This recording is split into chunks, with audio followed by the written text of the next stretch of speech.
Welcome, Pirate fans. We're in the Agua Caliente Casino booth. My name is Johnny Maldonado, and with me is Justin Lee. The Pirate ended up sweeping the home opener against the Utah Labs. The Pirates 1 through 4 batters have not missed a beat as they have 2 hits each, 6 RBIs, and 4 stolen bases in the final game. Zach Lucas made his debut with 4 innings of work, 4 strikeouts, and only allowed 2 hits. That's right, Johnny. Yeah, the Power have been strong through 2 games. They scored 18 runs in total in both games.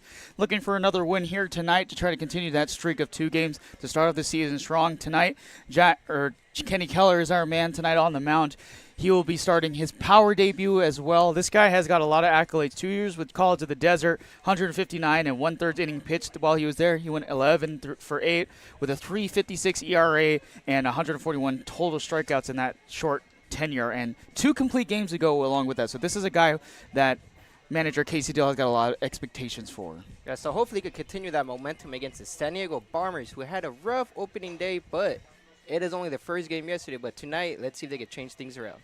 Certainly. And Kenny Keller, this is a guy who has a lot of bloodline behind him. You know, his father is actually, he played collegiate baseball. His father, Clyde, played for FSU and Sac Community College. He's actually inducted into the Florida State Hall of Fame. So the Seminole is known for his play. And Kenny Keller is also a guy who also played in a different summer league with the Danville Otterbots in 2022. Yeah, it seems like baseball runs in the family, and it seems like they're really good at it as well. That's right. And for tonight, in terms of the offense, so far the Power have got some guys and some pretty solid guys. We really haven't seen the kind of power yet. We're still waiting for that first big bomb that is, yet to be seen. But Casey Kleiman has been a guy who's been in that spot.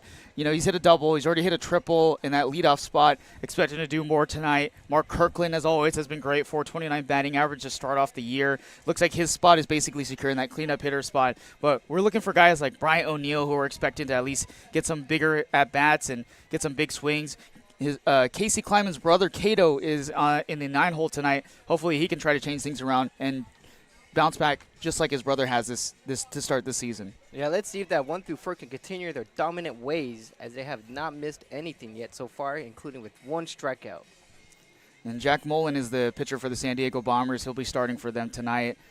Not a whole lot of expectations for this guy, but obviously for a team that just jumped up to the CCL, which is the same league that has like OC Riptide and Oreo Seco, there's a lot of expectations for this team now that they're part of it. The CCL now has 14 teams in total, so expect them to play with some spirit here tonight. Yeah, Jack Mullen is also very good offensively, but let's see what he can do on the mound tonight. That's right. Tonight is also $3 beer night, Johnny. I mean, I can't get up out of this seat and go grab one maybe during the innings. If you want me to go grab you one later, we can. The rain just stopped. Thunder, no lightning going on right now, as there's no sun as well. Seems like a perfect day for baseball tonight. No, it definitely does. And you never know. With these kind of conditions on the field when it's slippery and wet, we love to slip and slide. There's been a lot of errors in the last couple games, but that's what the Power has. For you. That's baseball, yeah. And this team trains out in this field. This is their home field advantage, so they're expecting it more than the San Diego Bombers are here tonight. So expect some crazy things to happen here.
What number? 29? Not even on here.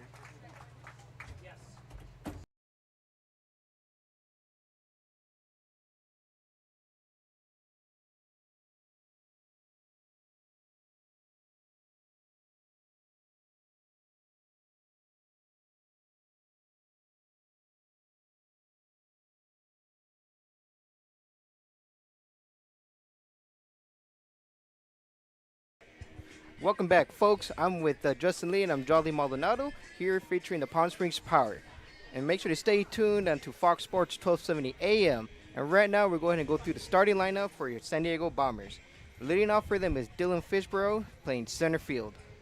Batting second is Thomas Williams playing second base. Lucas Bonham playing third base. Jack Mullen is going to be at the DH tonight. Batting next is James Durflinger, and he's going to be in right field tonight. Batting next is Gianluca Fabelli, and he's playing left field. Next is Dante Leach, and he'll be at shortstop. Next is Robert Gray, as he'll be at first base. And to round it out is Griffin Zitko at catching. And their starting pitcher is Riley Plummer. Yeah, we thought it was going to be Jack Mullen here tonight. He's not listed as a two-way player, but it seems like they made it a last-minute decision just to put Plummer in there, kind of throw out the power here a little bit. So we'll see him once we get to the bottom of the first inning. But for right now, we're just going to kind of see where this is going. It seems like Dylan Fishbow, based on what we've seen, is kind of their guy in that leadoff spot. Some of these other guys, we haven't really seen what they play like yet. But again, these are a lot of young college players playing here tonight. Yeah, Dylan Fishbow is an elite batter. In 3 seasons, he has batted .353. And in total, he had 66 hits, 17 doubles, and has driven in 34 RBIs in his 3 years. There's an expectation here tonight about just kind of those players and where they're going to be at. There's a reason why they're playing in the CCL. Yes, of course. And of course, with these numbers, it's not easy to be in this starting lineup, as the number 2 guy is also up there in numbers. And for him, he's batting .275 with 9 home runs, actually, and 55 RBIs. So as you can tell, the first 2 batters are pretty good at batting with a lot of pop. And don't get me wrong, they are batting with a high average as well. This is a team that just played the Philippine baseball group or the Filipino national team yesterday. Didn't have such a great time against them, but our thoughts were maybe they were playing not their starters yesterday. They're probably going to be playing with their starters here tonight to kind of test them and see how to prepare for the CCL. Yes, of course. As their broadcasters mentioned yesterday, they were just going 1 through 10. And strike 1 to start off the game is a great start for our starting pitcher. That was a great dot at 86, just at the bottom lower right corner of that strike zone. That was great stuff on that first pitch. Kenny Kelly's getting the windup. Ooh, ball 1. Just offside the plate. See, he wanted to chase there. Trying to get him to chase on that pitch. That one just a little bit outside at 84. So 1-1 count. Let's see what he has next. Strike 2 as he got him swinging out in front of it seemed. I like that little cutter movement. The same play. He's literally aiming for that right corner, that right lower corner. That last one at 81 miles per hour. Bit of a change of speed, but that difference in digits helps a lot. Yes, of course, got to keep them on their toes. Ooh, pop-up going to center field. Jamal Ritter seems to have hands on it, and there he goes, 1 out in 3 pitches. Pretty Great good start for so far for Kenny Keller. Good start there, yep. exit speed off the bat, 81 miles per hour. Didn't have the angle to really go too far out, but a good start for the young man here tonight. Yeah, of course, whatever gets the job done, it's all good. And up next, we have Thomas Williams playing second base for the San Diego Bombers.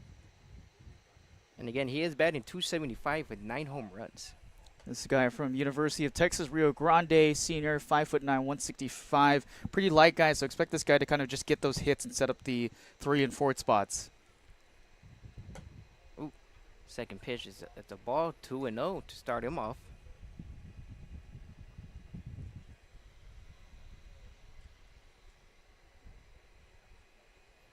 It's in the stretch. Let's see what he gives them next. Ooh, strike one. Got him finally with the strike.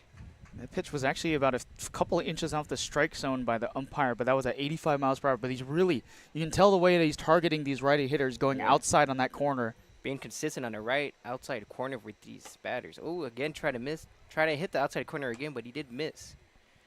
He's trying to force these batters to hit it to the right side. You see the infield on that right side, first base and second base are really touching that outside corner, but they're leaving the middle wide open right now. So hopefully Keller can just keep it on that outside corner.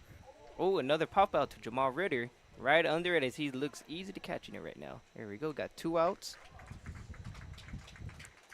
Kenny Keller is doing good in his debut so far in the first inning. And up next for the Bombers, we have Miles Walton, who is playing left field tonight. Oh, no, excuse me. Lucas Bowman.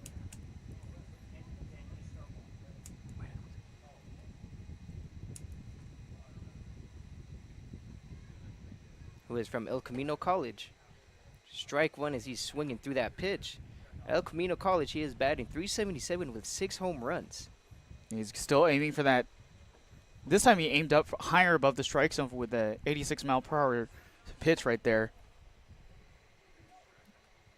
Ball one as he just missed the outside corner there. It's a 1-1 count. Yeah, just a bit outside. Just a bit outside. Just a bit outside.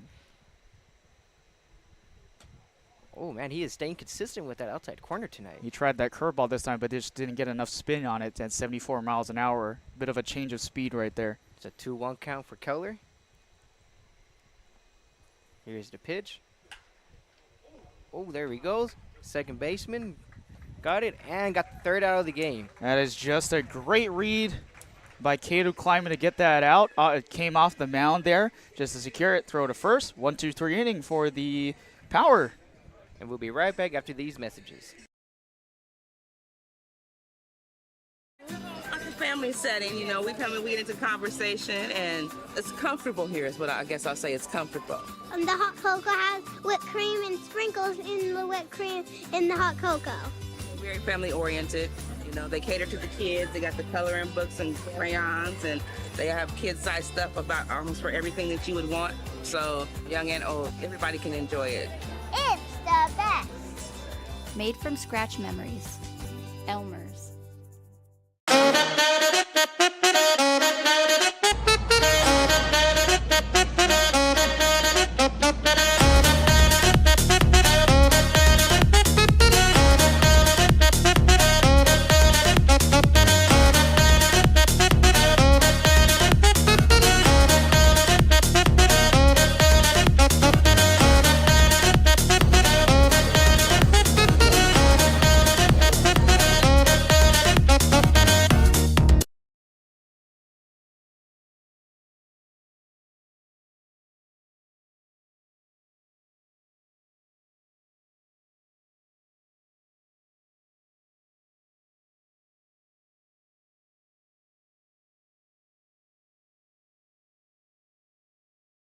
Welcome back, folks. My name is Johnny Maldonado, and with me is Justin Lee.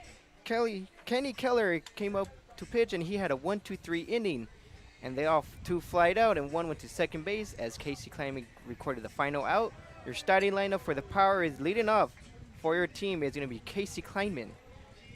The next up is Jamal Ritter playing center field. The 3rd hitter is Miles Walton playing left. 4-hole is going to be Mark Kirkland. Up next is Ryan Evans. Next is Keaton Nadal playing right. DH, Bryant O'Neill. Michael Gonzalez playing shortstop. And to round it out is Cato Kleiman playing second base. How about Miles Walton for his start this season? 5 stolen bases with 2 games. He's already had 5 hits in 9 at-bats, a couple of walks there, 556 batting average to start off. And he's already kind of cutting through last year's big steals in terms of the leader, which was Austin Holler last year with 13 steals. So he's already halfway there almost in terms of steals total. He's having a great start so far. And don't forget his 3 RBIs as well, as he's had 1 in each game. And Casey Kleiman grounded out, and he recorded the first out of the game. But that's all right. Nothing wrong with putting the ball in play and see what the Bombers can do with their defense. Exactly what Casey Kleiman needed to do there. Just try to get the ball in play, force a defense to do something with it. Rolled it out to Leach there at shortstop through to first base just to get the easy put out there. That pitch, 86 miles per hour. And up next is Jamal Ritter. And he has been such a great batter as well. And he's batting .500 to start off the season with two hits and 1 RBI, as well as 1 base by balls and a stolen base. 2 stolen bases. Yeah, he's been excuse me. solid on stolen bases already this season, too. This is a team that is just really bunched up on stolen bases through 2 games. You compare it to the first 2 games that they had last year against SoCal Mavericks, which was 2 total. This year, so far through 2 games, 12 stolen bases. It's a great start, it is, as they continue to keep the momentum and have Casey's winning streak keep going. Oh, ball 1 right outside the corner right there.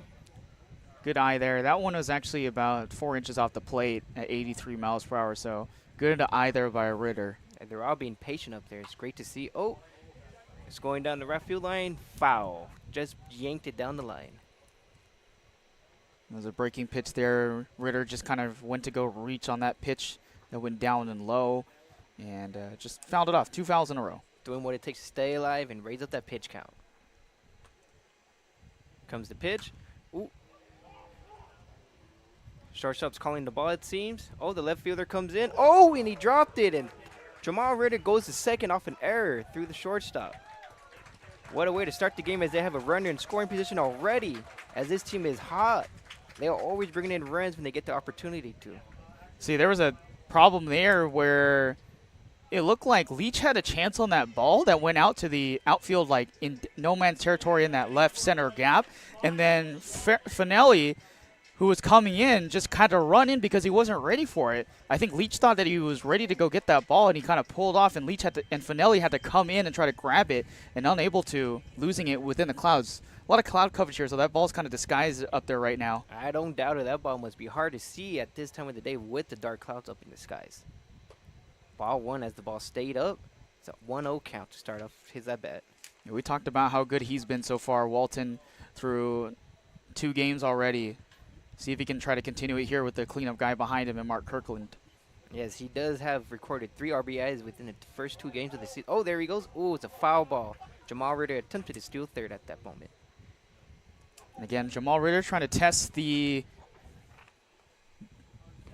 arm of Zitko behind the plate here, and just that one was fouled off by Miles Walton. The Power is being aggressive early on, and that's great to see. They're still trying to get those wins in and pile up the runs as soon as they can.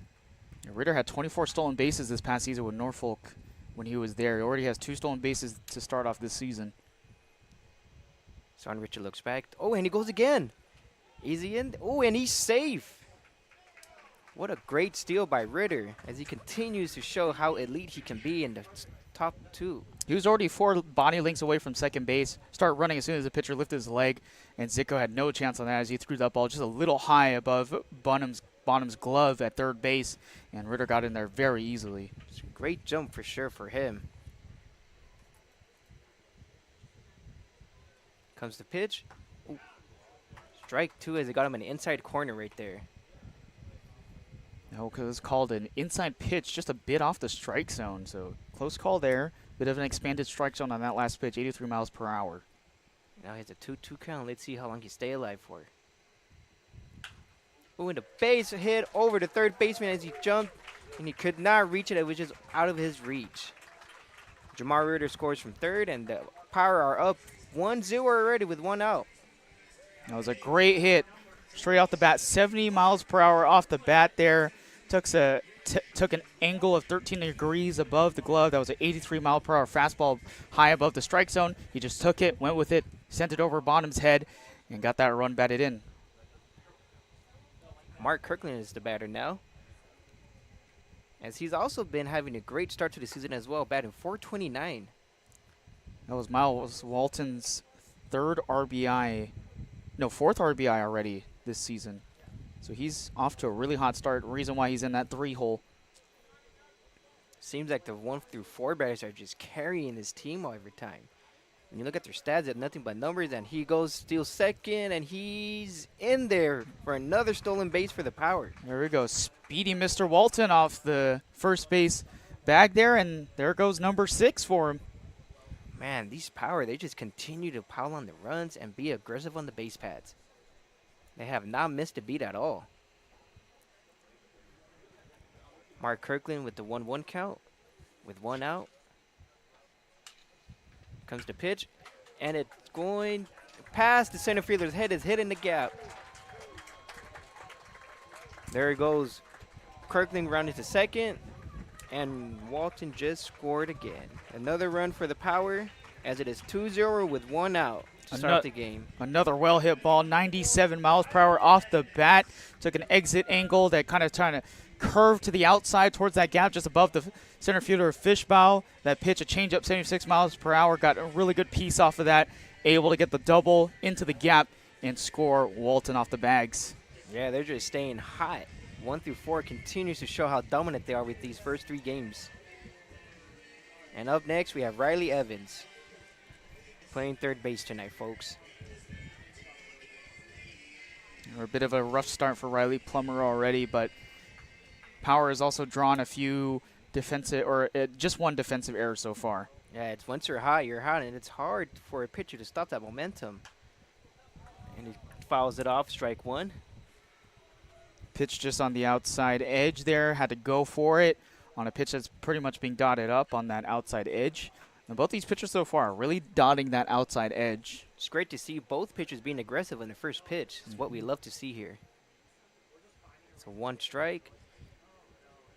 Here's the pitch.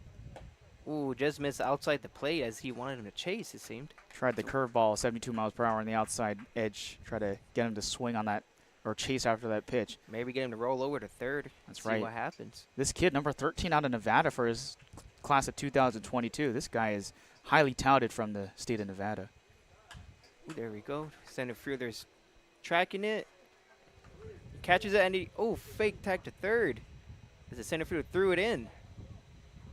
Trying to see if he could make an error or airmail it, but that's great to see. Got 2 outs in the bottom of the first inning. Kind of a little bit behind on that swing there. That ball was right down the middle at 83 miles per hour. Didn't get a whole lot of it. When he pieced it, a little bit of a pop-up there. And Mark Kirkland tried to fake tag to third base. Walks back to second. Stands up perfectly. And due up, we have Rylan Evans. Has been a little star, but it is still early in the season, as there's only 2 games in, but he does take strike 1.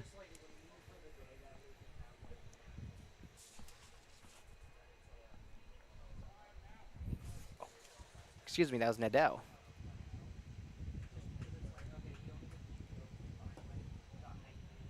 Who takes the pitch, ball. It's ball 1, it's an even count, 1-1.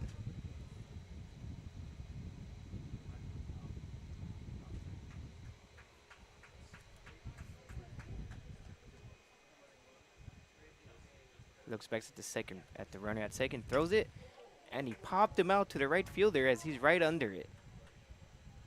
And that's the final out of the inning, but that's already the Power is up 2-0 already in the first inning. Staying aggressive at the play is what we want to see here, trying to pile it on early on in the game. Yeah, help your pitcher out most definitely, and as we're off to the top of the second, good stuff from the Power to start off this game. And that's it, folks. We'll catch you after these messages.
Welcome back, folks.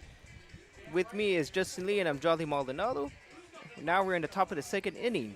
The Power already put up 2 runs in the bottom of the first inning as they look to stay aggressive at the plate and continue the streak with the 1-4 hitters. Due up for the Bombers is Jack Mullen, and he's been having a season so far in his college career as he's batting .333, and this past season he's batting .348. But that would be a first strike as he swung and missed on that pitch. 85 miles per hour. Keller is kind of topping out at that 85 mile per hour speed. That pitch right down the middle there. It's great to see staying aggressive, as well as the batters too. Ooh, what a take as that's just missed outside for a ball 1. The same pitch, fastball, 4-seamer. This time it goes on the outside. He's, again, trying to dot that outside edge this time, but coming back in with that fastball every once in a while. Ooh, just missed. That's ball 2. Seems like that's just the game plan for tonight, folks. Staying outside to see if they roll over or get a weak contact into the infield. He was trying to dot up that top right corner this time on that 84 mile per hour pitch. So he's just chucking right now. Here comes the pitch. Ooh, I was up for ball 2. Ball 3. It's a 1-3-1 count. Let's see what Keller could do at this moment to come back into the strikes, into the count. Ooh, ball 4 as he walked the leadoff batter. Jack Mullen got a free base. And now batting is James Derflinger out of Saddleback College. And he's batting .254 with 1 home run. So there is some sneaky pop right there with 8 RBIs. The Saddleback College state champions 2024 last year. That's a great team from, actually, from where I am. That's where I went for community college. Ooh, strike 1. Man, these hitters are staying aggressive tonight. So they're trying to get that first pitch swing. He's going with the first pitch fastball right down the middle on most of these batters. He just threw that one a little bit inside in the middle there at 83 miles per hour. Taking a look at the first base runner, throws back. Tried to get him sleeping over there, but he went back to first base. Derflinger was a two-way athlete in his high school where he lettered in baseball and football before graduating in 2023. And he was an All-Empire League and All-CIF selection while holding a 4.0 GPA. Ooh, strike 2. Derflinger swung straight through that one. He's right now in the middle of the process where he's trying to figure out where he wants to go. Don't know if he's going to go to Division I or Division II, but right now uncommitted from Saddleback after spending a couple years there. 6'1", 185 pounds. A little bit of a lighter guy, but that adds to that speed.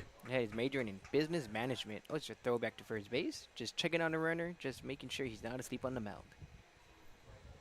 He is down 0-2, though. Let's see if Keller throws something in the dirt or continues to stay aggressive with the pitch over the strike zone. Expect something to go on the outside edge here. There we go. He's staying alive up there as it's another foul ball. So I was wrong. He threw it high in the strike zone this time. Just a bit below that top edge of the strike zone at 84 miles an hour. He was just a little bit under his swing just now. And mind you, he does have 1 home run, so you never know if he gets a hold of one right here. He could tie up the ball game early on. Oh, that one was in the dirt, trying to see if he'll chase it. It's a 1-2 count for Derflinger. From what it looks like up here, he tried to throw a splitter or a sinker at 82 miles per hour. Just missed the strike zone by about 2 inches. Try to take something off of it to see if a rollover. Comes the pitch. It's fouled it down the right field line, and it's out of play. Staying alive up there is great to see. He's not letting up, although they have no outs. It's a 1-2 count. Fall off a lot of pitches. He must be seeing the pitch. Comes the windup. Oh, third baseman gets it. Oh, bare hand throw, and he gets him at first base. Oh, what a play. Wait a minute. Foul? It looks like the home plate umpire just called it foul as it was ball. going down that third base line just before that great play from Ryan Evans to barehand it and throw to first. Looked like he would have gotten him in time too. That was a beautiful play. A bare hand throw while Derflinger sprinting down the line. Still would have got him though, but unfortunately it is a foul ball. What a play by the third baseman.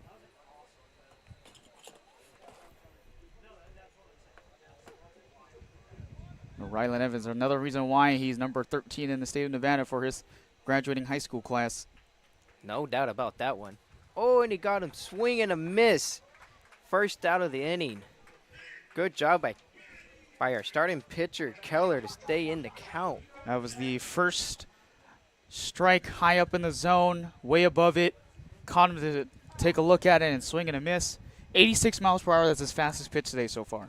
And now due up is Gianluca Finelli, the sophomore at Concordia, University of Nebraska. It's a strike one for him with one out.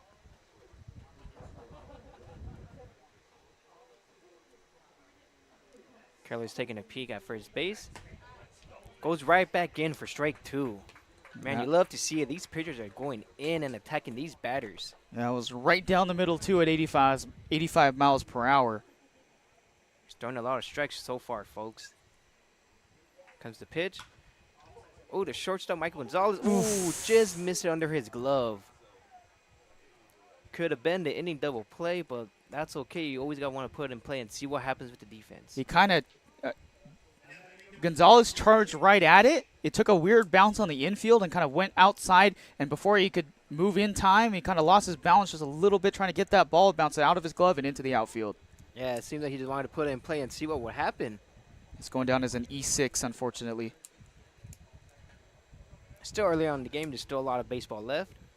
They can still get the force out at second and still turn that double play. Well, they can respond here with the go-ahead run at the plate here. That pitch at 85 miles per hour right down the middle again. He's really attacking these hitters with that fastball on the first pitch. Comes the pitch. Ooh, just missed on the outside corner. Took some off of that.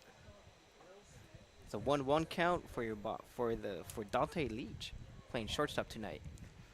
That ball probably would have gone for an infield hit, but because it bounced off the glove of Michael Gonzalez, that's why it's considered an error here. Just a 1-2 count for Leach. And he's from Ottawa University. And he's batting .287 with 25 RBIs. Fouled off that one. Stays in the count. 1-2 with one out. It's a higher pitch count here in this inning for Kenny Keller. Now what he's got to do is try to get out of this, keep that pitch count low before he can get to the later innings. Yeah, it seems like the Bombers are getting some traffic in early in the game as well as they plan to attack and hopefully get a run on the board so they could chip away at the lead. It's a 2-2 count. He tried to sinker there this time, 85 miles per hour. He just missed the strike zone by about 4 inches low. Comes the pitch. Ooh, strike three. Got him swinging as he does his recorded his second out and his second strikeout of the inning. I like the idea of that pitch. I like that idea. Throwing it high above the strike zone. Changed the eye level of where that is. He threw that pitch low before it. Then he went with a high pitch fastball upstairs. Got him swinging for another strikeout. High fastball looks so juicy, but if you get under and it's up, you're going to pop out or you're going to miss. Beautiful pitch by Keller. And due up, we have Robert Gray playing first base tonight, and he's also a teammate of Durflinger from Saddleback College. He tried a different pitch this time. 78 miles per hour, a little bit of a speed change on the outside edge. Got the call from the umpire. It's always great to see switching it up a bit as he's been starting out with the first pitch fastball. He tried the fastball one more time and sent it on that outside edge, just maybe about one ball length away from the strike zone, but the umpire called it. It's an 0-2 count with 2 outs. Let's see if Keller could get out of this without taking up the lead. Comes the pitch. Ooh, strike three as he struck out the side. And he was way ahead on that swing at 85 miles per hour. 3 strikeouts in just this inning. Beautiful inning by him. Did not let the inning get to him as he struck out the last 3 batters he faced. All right, folks, we'll see you right after these messages. Building your business is no small undertaking, and you need the right team by your side. Whether you're just getting started or expanding nationwide, Pacific Premier Bank is here to support your business every step of the way. As your trusted banking partner, we can help guide you down the right path with customized solutions designed for your business. We'll help you achieve the success you deserve. Pacific Premier Bank. Let's build your future together.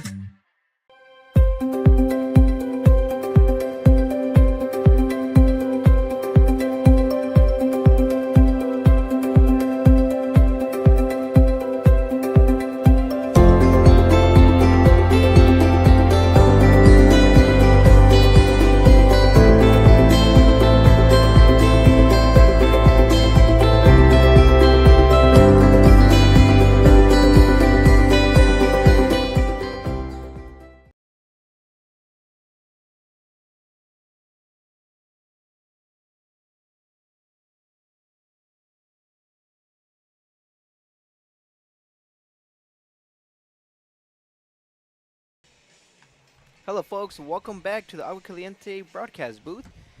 If you're just tuning in, the Bombers did have their chance to try to and scrape up the lead.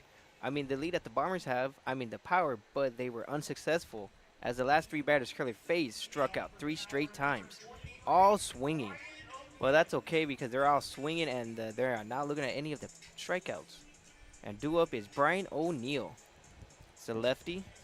There's a big guy, 6'3", 220 pounds from San Juan, Puerto Rico. Ooh, that's a strike as he take for the first time. This is a guy that I'm expecting to kind of be that big hitter here and replace that big bat of Noah Blythe from last year. He's from New Mexico Highland. Oh, and he hits it. Line goes over the right fielder. Oh, and he could not get to it. As Brian O'Neill is running to second, throws in from the right fielder, and he could not hit his target. As Brian O'Neill led off with a double. What a great way to start off the inning with another man in scoring position. And can the Power take advantage of this situation? He threw that fastball in the top left corner of the strike zone. Hit it 95 miles per hour off the bat over the head of the right fielder, Derflinger. He took a bad step to the inside, went over his head before he could change his mind, got it to the wall. Leadoff double for Brian O'Neill. And again, like I said, this is a guy who we're expecting to be that big hitter. Let's see. Michael Gonzalez out of Cal State University San Bernardino. Weighs 170 pounds and is in his sophomore year as he takes for ball 1. Gonzalez is playing shortstop tonight. It's another one of those players from College of the Desert, makes the brunt of this team. Where the Palm Springs Power committed to Cal State San Bernardino, excuse me. Ooh, takes that one, leaves that one up there, and it evens the count at 2-0 actually, excuse me, it's a 2-0 count. Tried to change up there, 72 miles per hour, but left it hanging upstairs, way up above the strike zone. This is a guy that hit a lot of doubles, 9 doubles at COD in 39 games. It's aggressive base running is what we love to see out here since the Power love to steal and try to extend the bases.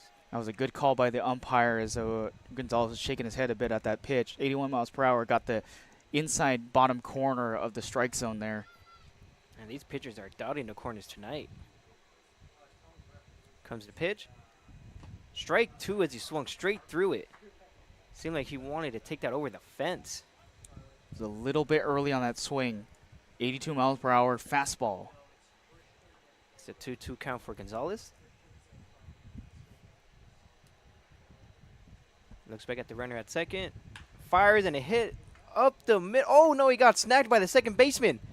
Oh my goodness, what a diving play by their second baseman. Saved a run. That is a great play. Good reach by Williams.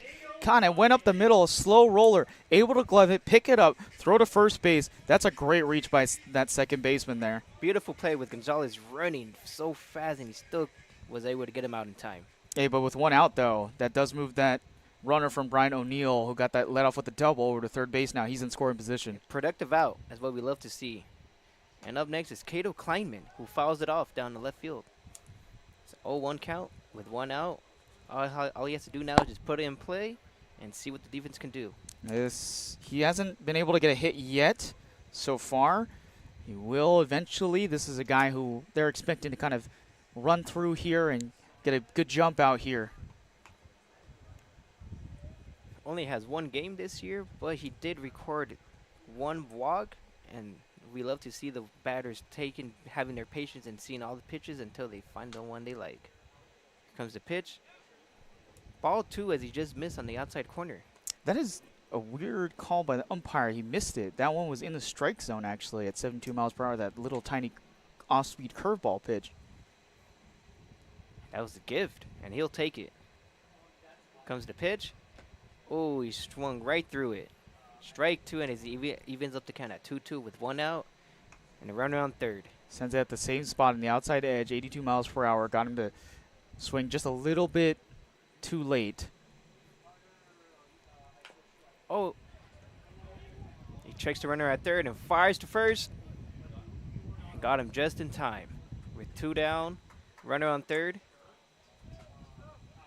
And it goes back up to Casey Kleinman, his brother actually. It's almost like a bunt on that play there, just sending it right up there. Bouncer, little bouncer up the that third base line just a little bit. Good job by Plummer to play his position and throw to first to get the put out, 2 outs away. Abel got a chance to get out of this situation now with the runner at third. Ooh, hits it right to Derflinger, the right fielder. He reads it, and he's able to put out the final out. They weren't able to do anything with that leadoff double, but they did put it in play, just didn't go the way they wanted to. And we'll be right back after these messages. Jessup Auto Plaza has been proudly serving the Coachella Valley since 1938 as your trusted family-owned auto destination. Now, electrify your drive with the Valley's most extensive range of electric vehicles. Drive the Chevrolet Blazer, Equinox, Silverado, the powerful GMC Hummer, Sierra, and the distinctive Cadillac Lyriq. Silent power, bold performance. Electrify your drive. Jessup Auto Plaza. Since 1938, the EV brands you love, the family you trust. Hey, Coachella Valley, Patrick Summers here, General Air Conditioning and Plumbing. Spring is here and summer is right behind it. Don't get caught with a broken air conditioning system. Call us now. Let us get a tune-up done. We're offering a special for $79. It comes with a seasonal guarantee. Call our team today. Get yourself scheduled before the heat hits. Be proactive, not reactive. Go ahead and book at callthegeneral.com or call our offices and we'll get you taken care of.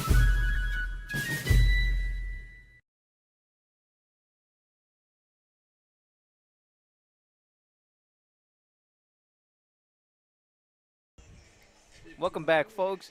Just in case you're just tuning in, the Power did have a leadoff double, but they could not do anything to bring him in, as they did put it in play, but it did not go their way. But now for leading off for the Bombers, we're gonna have Griffin Zitko, the catcher, and he's playing out of Stevens University, and he holds a 353 batting average for the 9-hole. That's really good for him.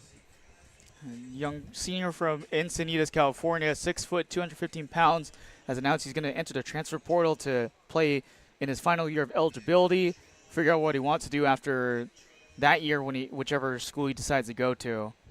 But Yes. this is a good batter here in the 9th hole to lead off. Great batter, actually, as every year it seems like he just keeps going up in that batting average, along with more RBIs and base fly balls. It seems to be like he's been getting more patient to play as each year go by.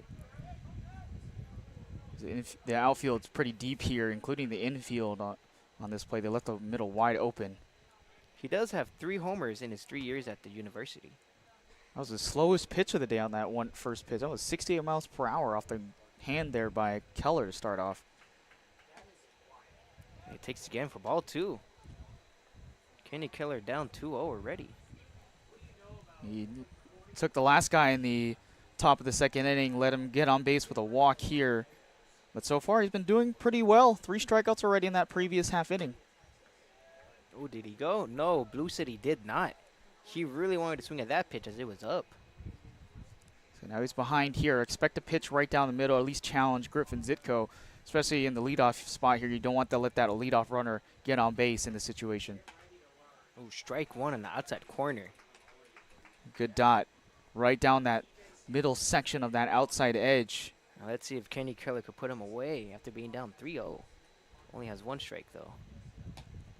Ooh, strike 2. He comes back with another strike in the same spot.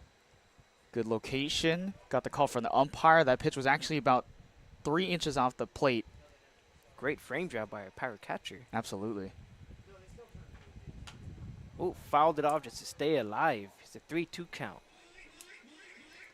So starting off this inning, he's got it with 36 pitches. And now he's going through here with a total of 42 pitches. In this moment, here comes 43. Griffin Zitko going back in the box, getting ready. Kenny Keller's in his windup. He throws. And it's foul. The right fielder is out of reach for him, and it's going out of play. Starting to drizzle a little bit here on the field, actually. So Yeah, it might be that wind pushing the ball towards the way. Yeah. Away from the line.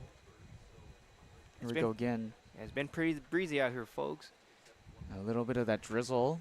Could change scenes a little bit here, but again, this Power know exactly where this will be going their way, and the home field advantage here tonight. Out of the stretch, he throws. Oh, got him looking.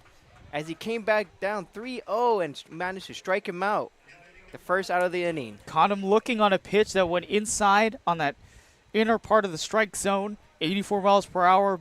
Bit of what was a curveball there. Got him looking. Good sequence. He was behind in that count 3-0.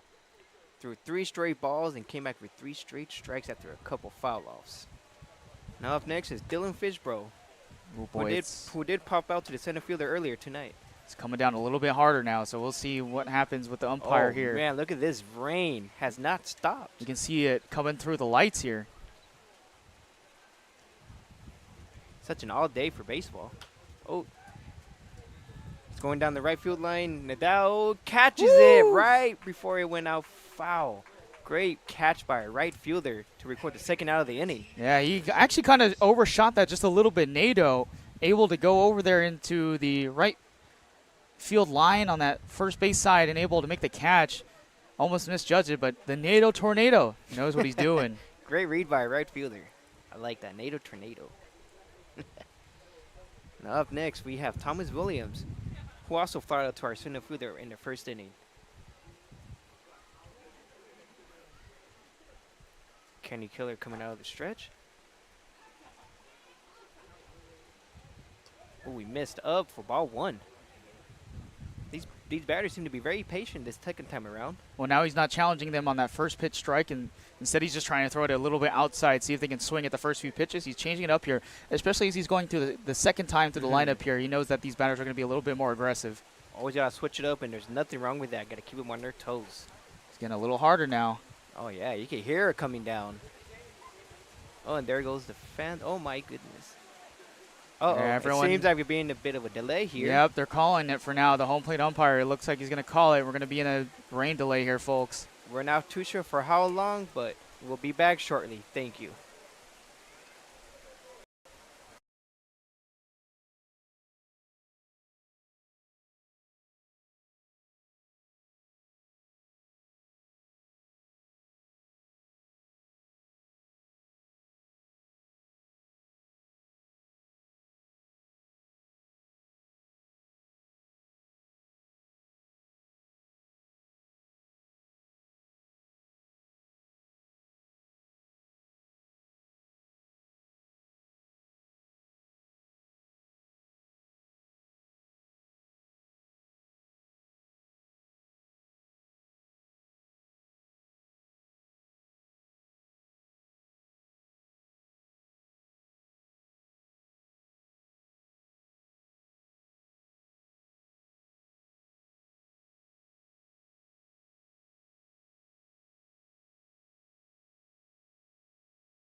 Once again, folks, we're in the middle of a rain delay here on Palm Springs Power Baseball YouTube channel on Fox Sports 1270 AM radio.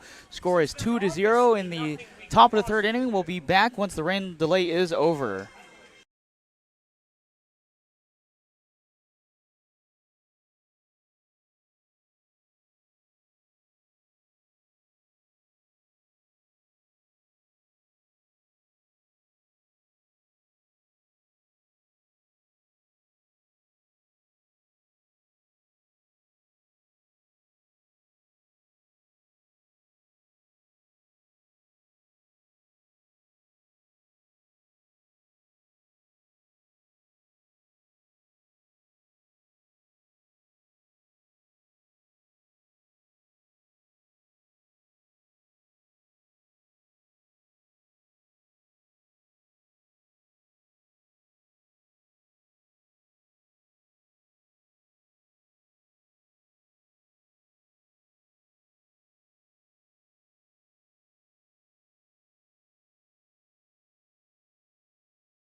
I don't think. Once again, folks, here on Fox Sports 1270 AM radio and Palm Springs Power Baseball YouTube channel. We're in the middle of a rain delay here at Palm Springs Stadium, but we should be back very, very soon. Stick around. Thank you.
Jessup Auto Plaza has been proudly serving the Coachella Valley since 1938 as your trusted family-owned auto destination.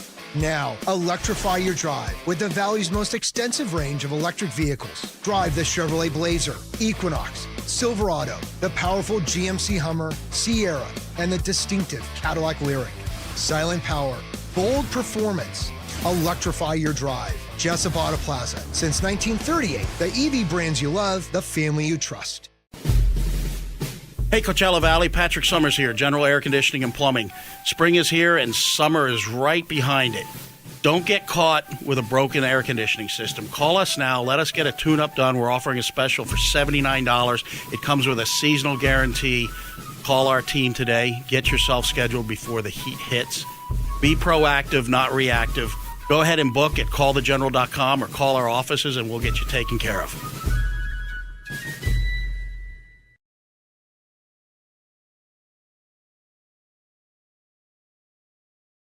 Welcome back, folks. As you can see, we just finished a rain delay as we will resume playing in a couple minutes. But for those who just tuned in, Thomas Williams was in a 2-0 count, and now we do have a new pitcher, Trevor Eby, who will be resuming the rest of the play for our starting pitcher, Kenny Keller, who went 2 2/3, 4 strikeouts, 1 walk, and gave up no hits during his pitching debut. Yeah, it was a solid performance for Kenny Keller. But for most pitchers, when you're going through a game like that and you get a sudden rain delay like this, you don't want to reactivate that arm in cold temperature like that and try to throw out that arm. You need to keep that arm in check and keep it close. That's why they're throwing Trevor Eby out there. Yes, and now here we go. We are resuming play with the 2-0 count. And 2 outs away as well for him. Here we go. First pitch, strike. Trevor Eby throwing his first pitch. 81 miles per hour. Right on the outside corner, up. Here we go. He come to one in the stretch. Throws. Ooh, and he fouled it off. Thomas Williams staying alive, even though we were gone for a while. It was a much faster pitch that time. Coming in at 85 miles per hour. It was down over the plate. Trevor Eby gets the sign. It's a 2-2 count with 2 outs. See if we can get out of it quickly. Ooh, that was down in the dirt. At 86 miles per hour. So expect, if the Power are switching out their pitcher, expect the Bombers to also switch their pitcher once we get to the bottom of the 3rd inning as well. We have a full count now for Williams. Trevor Eby gets the sign. Throws. And he got him looking at the outside pitch.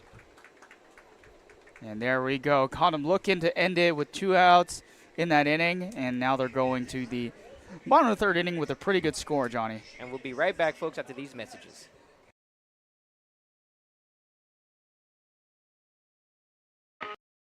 For 20 years, our family's mission has been simple. It all starts at Stuffed, where exceptional service meets bold flavors. Every crust, a masterpiece. Cocktails crafted to perfection. In an atmosphere that brings family and friends together. Stuffed pizza, dine-in or takeout. Savor and enjoy at our 2 locations. Quality, service, family legacy, it all starts at Stuffed. Whenever you find yourself hungry for something real, simple, and true, we're here for you. That's what a hamburger's all about.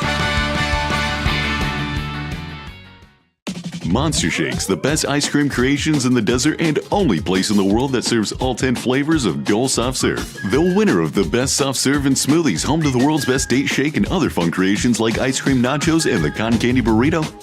For a limited time, come in and try your luck. Any soft serve that weighs exactly 16 ounces is free. Monster Shakes in Palm Springs and Cathedral City facing the Mary Pickford. Franchise opportunities available too. Monster Shakes, a delicious mess.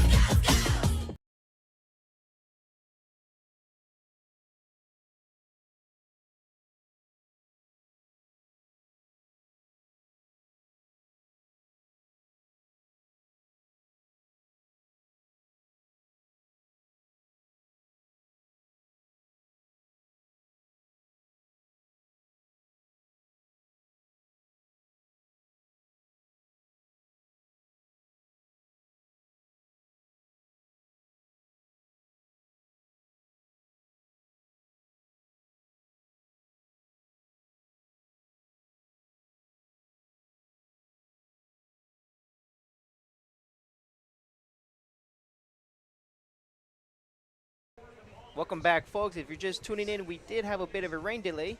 So as both teams replaced their starting pitchers, and then for the Bombers, we have Cole Windsor coming out of San Diego City College, who is 6'3" and weighs 185 pounds. First pitch strike on the outside corner. Yeah, Cole Windsor comes in here after Plummer goes 2 innings pitched, gave up 3 hits, 2 earned runs. Didn't get a strikeout there, but they bring in the replacement to try to keep that arm nice and healthy, try to not force some injuries here, especially with the rain delay and everything. You don't want that to happen to your pitcher. Yeah, it's always hard to come back after some time off with the rain delay. It's always hard to get back in it. It's a little tougher, too, because they had to redo the home plate circle and the pitcher's mound as well, so there's no boxes to be seen. Ooh, Jamal Ritter hits it to left fielder. He reads it, and he snags it. The first out of the inning for both pitchers seem to be pretty well, just coming off the bullpen. Now 1 out in the bottom of the 3rd inning. And now we have Miles Walton coming up, as he had a double. Oh no, he had a single with the stolen base. So let's see if we can repeat that again.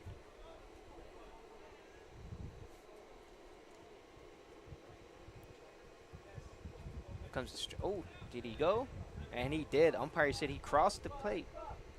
Starts him off 0-1 with 1 out. They brought his wrists around on that pitch, 77 miles per hour. That pitch was close to the dirt there as it was below the strike zone.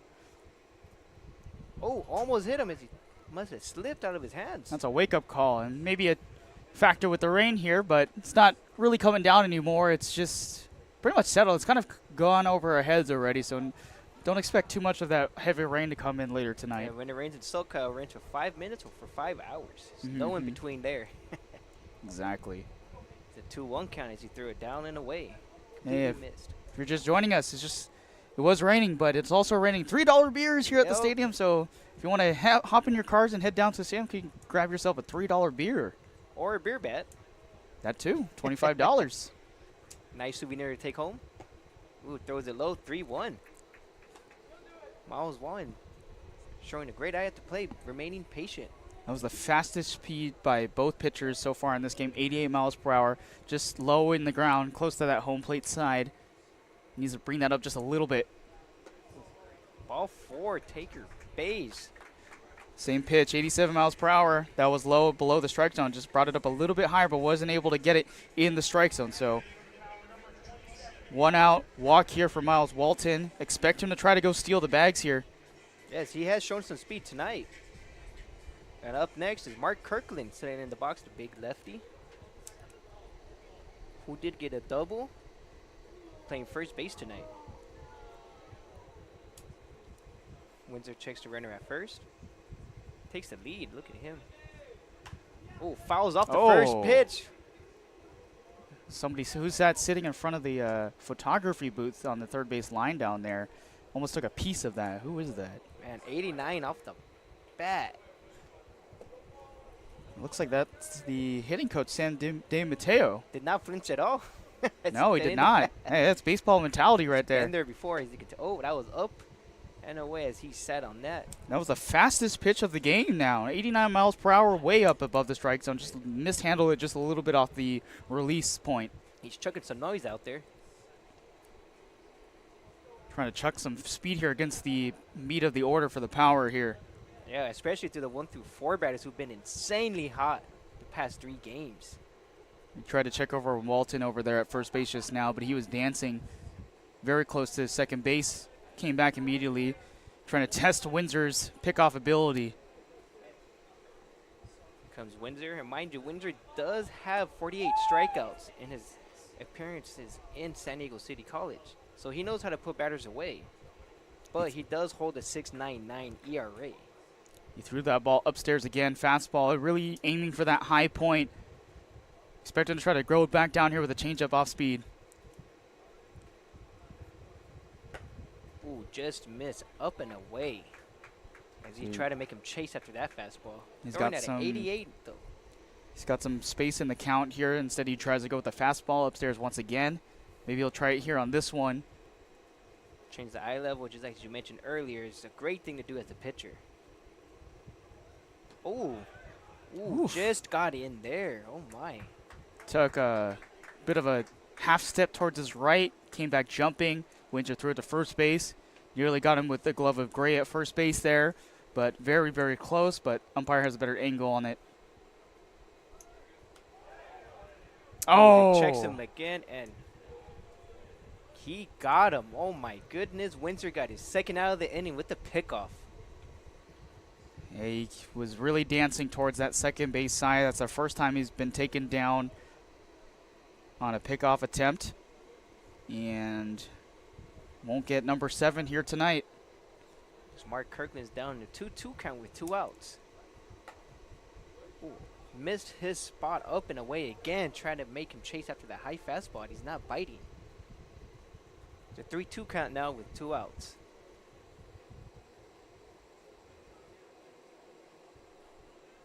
Coming out of the stretch. Comes the pitch. Ooh, and he missed in the same location as well as ball 4. We have another base runner on base. The pitcher's just outside. Good read by Mark Kirkland. 88-mile-per-hour fastball. Just missed his mark on the outside edge. Gets himself on base and tries to run up the pitch count against Windsor here. And due up, we have Rylan Evans,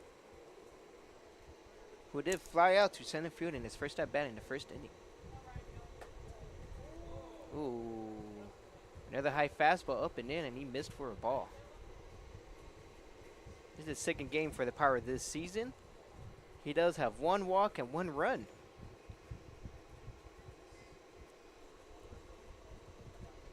Gets the sign, he comes to pitch.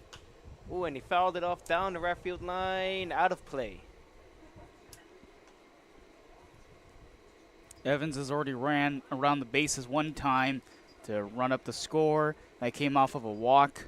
No stolen bases yet this year, but when he gets on base, he can do some damage. Yeah, it's just like any batter in the Power lineup. They seem to be very good at the plate. Ooh, fouled it down the third base line. That ball was an inside strike, 88 miles per hour fastball. Was a little bit early on his swing, pulled it down that third base line, just a bit out of play. 71 miles per hour off the bat. Just telling Windsor he's not going to beat him inside, even though he's throwing 89 miles per hour. Throwing pretty hard. Checks the runner at first. Comes the pitch. Ooh, just saved himself. Tried the off-speed pitch this time with what looked like was a curveball pitch. Great pitch. Got him chasing down that one. 3 pitches that Evans has had to fight off here in this at-bat already. And he's down 1-2. Let's see if he can stay alive or even run up that pitch count to see if they can get to that bullpen early. This guy had a .621 batting average as a freshman in his first 2 weeks of the season. That was first in the NCAA when he was playing at University of the Pacific this past season. Ooh, what a take by him as that came in at 75 miles per hour. He tried the changeup again, just above the strike zone. Kind of missed it on the release point, 75 miles per hour. Probably try to attack him again on the inside with a 2-2 count here. Let's see if he throws that fastball. I'll give it a 2-2 count. Ooh, and he does. He hits it up to the shortstop, and they're out of the inning. Well, there you have it, folks. They get out of the inning with a new pitcher, and we'll see you after this commercial break.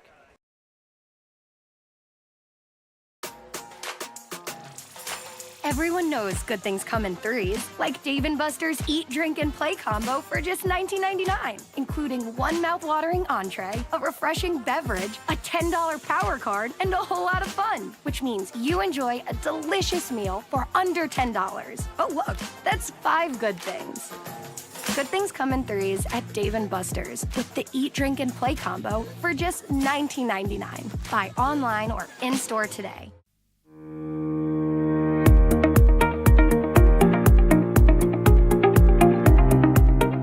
Hello, Power Baseball fans. At SBMP Attorneys, we believe in the power of community. And that's why we proudly support the Palm Springs Power, our hometown baseball team. After a memorable championship season in 2024, capping off the team's 20th anniversary, we're all very excited about the 2025 Power team. SBMP Attorneys and the Palm Springs Power are 2 teams that are committed to excellence, community, and the spirit of winning. We'll see you all at the ballpark.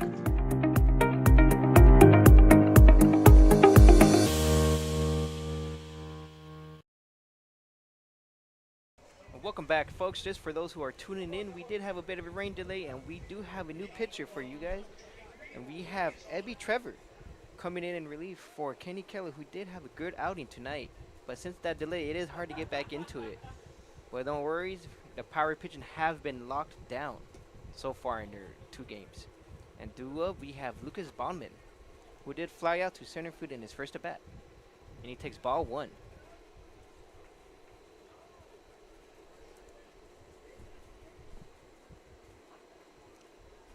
Comes the pitch. Oh, there he goes. The center fielder's running after it. And it bounces off the wall for a double. Lucas Baumann opened up the inning with the leadoff double. But let's see if the Bombers can do anything about that. He threw a fastball right down the middle at 84 miles per hour, a bit of an off-speed pitch in some regards, and he's able to line it 94 miles off the bat, took it right off the wall out there in outfield. Jamal Ritter picked it up. Leadoff double for Lucas Bonham. At duo, we have Jack Mullen, who did walk in his first at bat and ended up on second base, but couldn't do anything about it to come in. Comes the first pitch, missed down and in for a ball 1. That's the first hit of the evening for the San Diego Bombers. They're getting no hit through 3 innings already. And break it up with the double there by Lucas Bonham. That was a well hit. That's a major league hit. Straight off the wall, 400 feet. There we go, got him outside and away for strike 1. In the zone, 75 miles per hour. Got the call on the off-speed pitch.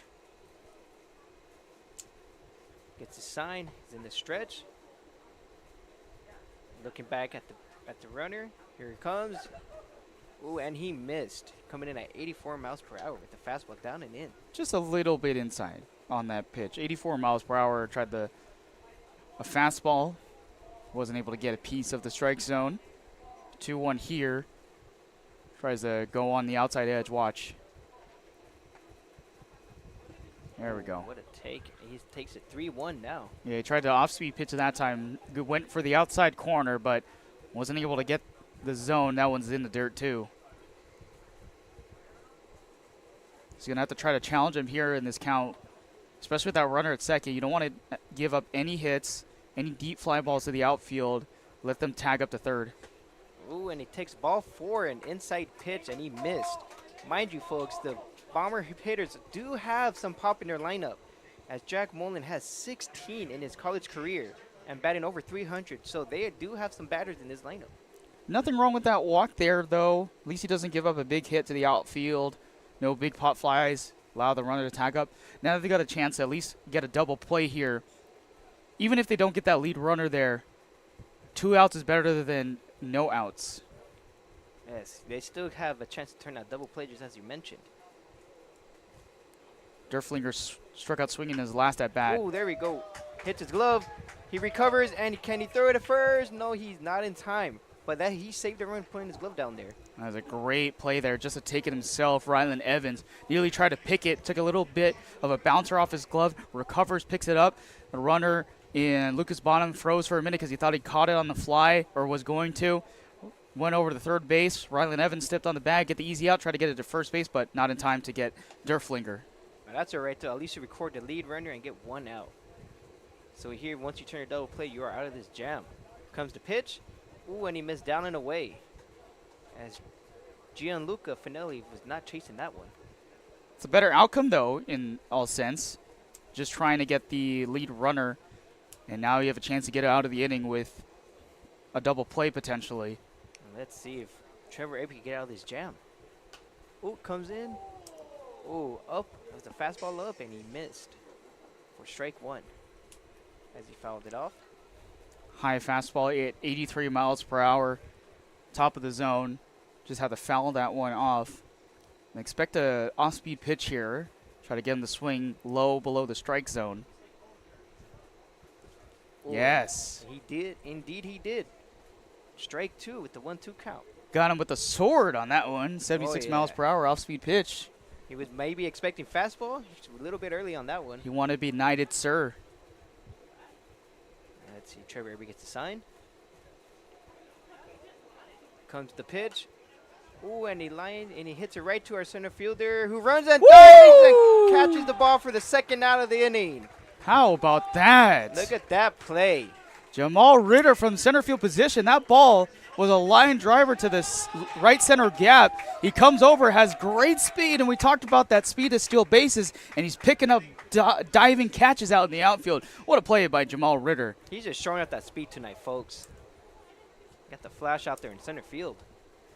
Yes, he does. And now we have Dante Leach, who struck out his first at bat. So now you got a chance to get out of the inning with leaving 2 runners off the bags here. As he got the strike for the first pitch. As we say up here, that was an El Paseo Jewelers web gem by Beautiful Jamal play. Ritter. And he maintains to keep the runner at second. Yes, he does. Ooh, and he went right back with another strike. Now he's down 0-2. Barely missed the strike zone that time with the outside fastball at 84. The runner's on first and second with 2 outs, 2 strikes.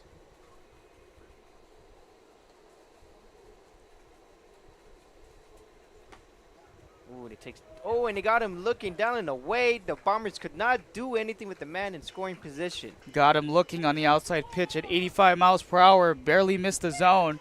The umpire gave him the benefit of the doubt. Good job by Trevor Eby. And we'll be right back after this commercial break.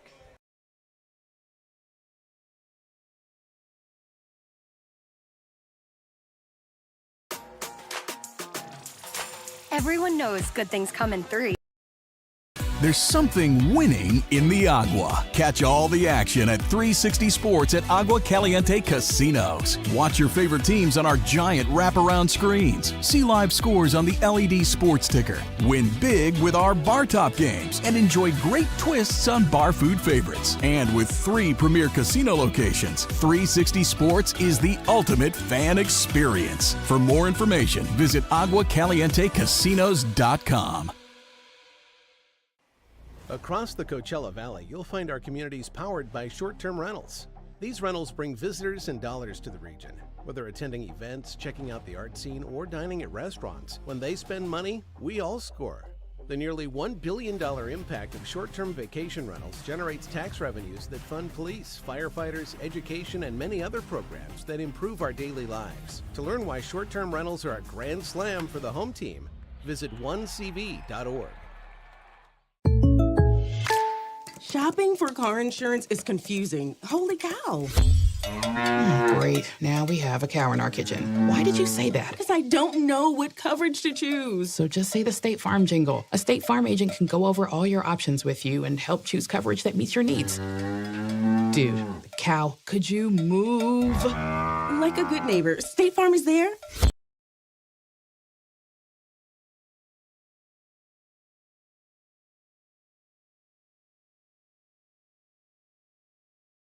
Welcome back, folks, and welcome to Tuning In. And for those who just missed, the Bombers missed their opportunity to bring in a run as they had runners on first and second, but they could not do anything with it as Trevor Eby was able to get out that jam. But now the Bombers have a new pitcher named Tyler Sandu coming straight out of Santa Ana College, and he posts a 5.79 ERA in 11 appearances. Does have 1 win and 2 losses with 21 strikeouts.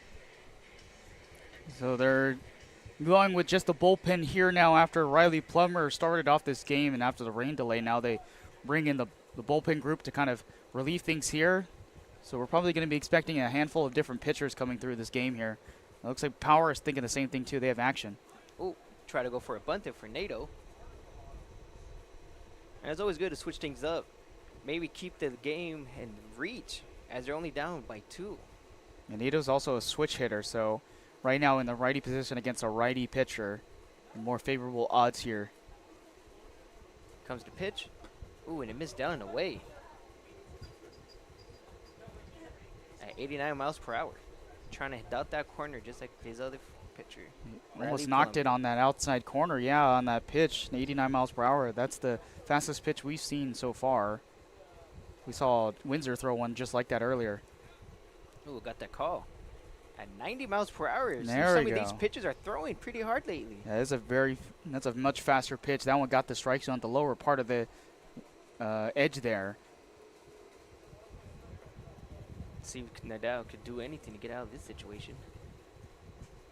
NATO, excuse me, fouls it off to stay alive with another 90-mile-per-hour fastball. He's coming in hot. Yeah, this is a kid that favors Mike Trout, Julio Rodriguez, and Jackson Smith and Jigba, so he loves the athletes, likes Seattle teams and the LA Lakers. So this is a guy who likes LA teams and Seattle teams, which I don't know how that works. Pick your poison, I guess. I guess, yeah. It's like liking the San Francisco 49ers, but you like the San Diego Padres. Oh, man. Bunch of random teams, huh? Yeah. Oh, it might have hit him, and it did. Take a free bag, why don't you? Hit by pitch for NATO. Yeah, we've seen that happen before. In the last couple of games, a lot of hit by pitches so far. There's been a lot of those so far with the hit by pitches, but Power has handed out 4 of them in the last 2 games, but they've reduced it from last year in the first 2 games at 6. Yeah, giving a free base run is something you don't want to do with the Bombers, as the Pirates just continue to hit the ball hard and manage to score runs, steal bases, and do everything they can to get in some runs.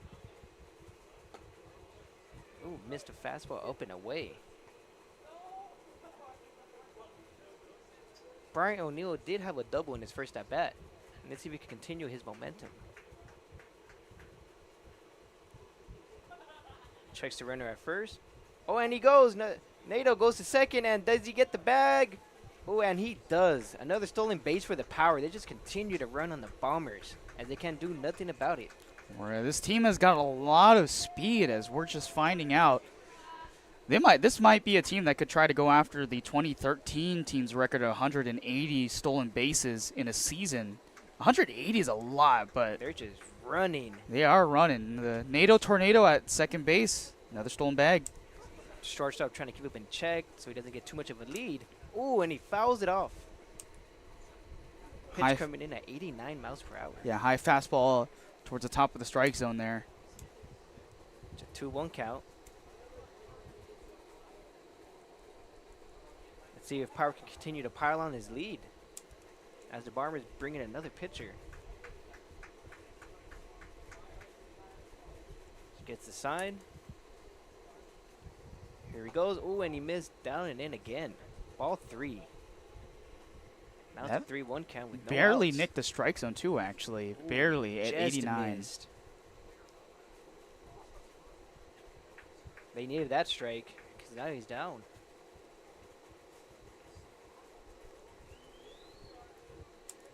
Shortstop. Oh, then he goes again. NATO. Oh, and no throw by the catcher. Yeah, oh, it was ball 4. He had a big jump on that run. Man. No chance at all on that. He was in no man's land. NATO Tornado spinning things up again. There he goes. Now they got no outs with runners in the corner. They just continue to expose this team's defense. Already 2 stolen bases for Keaton NATO to start off his young Power career. A hit by pitch and a walk. That's not how you want to start off this inning. Especially when you're down in the game early. Runners at the corners too here. And now we have Michael Gonzalez, our shortstop, who did fly out to the second baseman earlier, but the way this pitcher's going, maybe he might earn his way on base. Yeah, that first pitch was way inside, so Michael Gonzalez had to back off. As Tyler Sandu said, hey, please get off my plate for just a minute. Well, he'll take it, though, and now he's up in the count. Oh, and he fouls it off. Staying aggressive up there, but the fastball coming in at 88 miles per hour. That was an inside pitch, too. He thought it was going to hit the strike zone, just fended that ball off, but he's here on a 1-1 count, so he's still got some opportunities to do a little bit of damage with the runners at the corners here. No outs, by the way. Just missed in, but that's okay. You're just letting the pitcher know that he's not scared to swing at a pitch that's close to the strike. Staying aggressive at the plate. Comes the pitch. Ooh, and he missed again. Way in. Yeah, another get off the plate pitch right there at 87 miles per hour with the fastball. Losing a little bit of control here on that release point. And the outfield, by the way, is also really deep. Oh, yeah, they are deep. Playing like as if they want to be in the no doubles position. There he goes. Oh, another hit by pitch. That's coming in hot at 88 miles per hour, but now they have bases loaded with no outs. That's a tough piece of pitching there to Michael Gonzalez, who took a meat there. That was 3 different pitches that we seen in that inside edge, and this time it got a little bit too inside, as it looks like the pitching coach for the Bombers is coming to have a meeting here. Maybe, That's maybe Chase telling him Bowen. to relax a little bit, you know. Right. But he is throwing hard though, but he just cannot find the strike zone with his fast fastballs. No, he cannot. Well, fans, if you join us on June 7th at 7 p.m., the Living Desert Takeover Night is happening. The first 100 kids get a free ticket.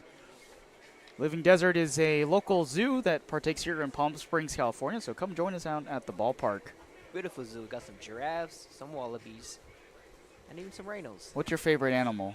Ooh, I would say the wallabies. Wallabies? Only because one of them's named Jonathan. See, you're Jonathan the local wallaby. guy, so you know exactly Oh, what yeah. we're talking about, yeah. Yeah, Jonathan could be something. He's funny though. You know, if you've ever seen a panda, pandas are so majestic if you Oh, ever get yeah. a chance to see Just them. hanging yeah. out. I don't know if they can survive 100 or, Mm-mm. you know, the heat and whatnot. They would say, no thank you. I'd rather go back to my forage with the I'm bamboo. going to go eat my bamboo. And due up, we have Cato Kleinman, who flied out to the right fielder earlier. But he could get a sac fly or just put it in play here as there's no outs. Yeah, this Take team advantage is of this situation. this bases loaded situation. This team has walked a lot more through the first two games. 15 walks in total compared to 12 from the first two games of last year. Ooh, and he takes another ball. Up and away at 90 miles per hour this time. Just seemed to cannot find the strike zone. Yeah, this is where the power can open things up too in this inning, especially with the bases loaded and no outs here. And Cato can do that. Grounded to the pitcher in his last at bat.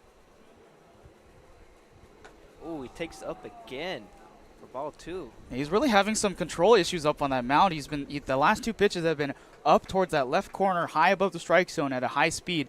So maybe bring that speed down a little bit, have a little bit more control, challenge these batters, especially with no outs here. You got to get something in play. Yeah, at this point, they're probably just sitting first pitch strike. Comes the pitch. Oh, and he gets him with the strike 1. He threw it on the outside edge this time, but a bit lower, so it looked like it was going to be a fastball coming right back into the strike zone at 88 miles per hour. But Cato misses it on that outside edge. That's okay, though, staying aggressive. He's still in the hitter's count as he's still up 2-1. Here comes the pitch. Oh, and he missed outside. Same spot, 89 miles per hour, but this time Cato doesn't go after it, especially with a 2-1 pitch there. Let's see, 3-1 count. Let's see if Cato can continue to stay patient at the plate while our pitcher is having trouble to finding the strike zone. See what happened here, folks. Comes the pitch. Ooh, and he got it for a strike. Yeah, just got the outside edge just by an inch on that 89 mile per hour fastball. What a frame job by the catcher there. So this Full is where count now. This is where you decide whether you want to take a pitch like this. He's been missing it on that outside edge a lot on the last couple of pitches, but he almost got it on. He got it on that last pitch just by an inch. But they are close enough though to be swinging at. Oh, flies out to the left fielder. Is he gonna test the arm of the left fielder? And he does. He goes home. And is he gonna get there? Oh, and he does. The power score again with the gift by the pitcher. Just keep walking and hitting batters. Now the Power's up 3-0 in the bottom of the 4th inning. They just continue to score runs, get runners on base, steal, and do whatever they can just to move around the bases.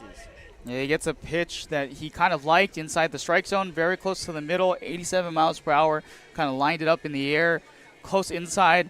Finelli was actually playing a little bit closer at that left field position, so he had a good chance to pick that one up, but almost had him. Just missed him by a step to try to get the play at home plate, but good job for the speed of Nato to get in there to get a score and bring it up to 3-0. And now we have Casey Kleinman taking the batter's box today. They fly out to the shortstop. And he hits one in the gap, and the center fielder cannot get it. The run is all advanced. Go station to station. Yeah, that one was in the gap there. Pop fly. Didn't really go anywhere because it's wet field out there. So that ball is not going to really travel to the wall as you want it to. Yeah, it's not going to bounce either. It's just going to die right when it lands. Hey, but credit Fishbaugh to pick that ball up, throw it back in, and obviously the runners move over from first and second to second and third. The base is loaded now, but doesn't allow a run to come in. Yeah, they just move station to station. They still have the chance to get out of it with allowing only one run. All they got to do is just turn a double play and tag any bag at this point. And now we have Jamal Ritter, who got on by an error by the shortstop. Oh, and he hits it over to third baseman. He could not reach it. And here comes 2 more runners for the Power. Oh, and he gets in there in time. It is now 5-0. In the bottom of the 4th inning with only 1 out still. Another great piece of hitting by Jamal Ritter. Got the fastball on the outer edge of the strike zone. Went after it. That one, he had the battings or the timing well timed. Hit it between the 5 and 6 gap. Sit into the outfield. 2 RBI single. Getting the job done with just a single out. And the Power just continue to put the ball in play. As it's going, everything's going for them tonight. And now we have Miles Walton coming up to the plate as he got a single, a stolen base, and a walk in this game as he's been really productive throughout the first 2 games. 3 games, actually. Excuse me. Comes the pitch. Ooh, and he missed down and away. Runner started by moving, but the catcher got up in time with the ball. This time he tries a little bit of a different pitch. We've been seeing a lot of high-speed fastballs hit the strike zone, but this time he goes with a 77-mile-per-hour off-speed pitch. Looked like it was almost like a splitter, went into the dirt, but good job to keep that ball in front of him. Yeah. Zitko behind the plate. Yeah, got to switch it up a little bit. He's been coming in hot with that fastball and decided to take some of it off. Especially against a righty hitter here, you don't want to get another hit by pitch. That's the first 3 batters, 2 of them were hit by pitches to lead off this inning. Here comes the pitch. Ooh, and he got the call for strike 1 with the fastball. Better control that time. 89 miles per hour with the fastball in the inside. And Miles Walton not trying to do anything too fancy, trying to get any pitch that he can get here, but he took that one. See if he could try to hit that strike zone. He does indeed. We'll see if he tries to challenge him on this next pitch. Ooh, does he get him? Yes, he does. Blue said he went. Strike 2 with the 1-2 count with only 1 out. High fastball, 89 miles per hour. Miles Walton wanted it, swung it just a little bit too around. But look where it's placed, right above the strike zone. That's very hard to lay off of. It looks too juicy. Looks like both sides have action in their bullpens too, just in case. Especially for the Bombers here, if you give up another run, they might as well just pull Sandu. Yeah, at this point, yeah, he's been a little wild, but now it seems like he's still missing the strike zone. He tried the, what looks like it was a slider there at 77 miles per hour. Went outside. Good eye by Walton, keeping this at bat alive. Now it's a 2-2 count. Miles Walton staying patient at the plate. Comes the pitch. Oh, and he fouls it off to stay alive. That was up and very in at him, too.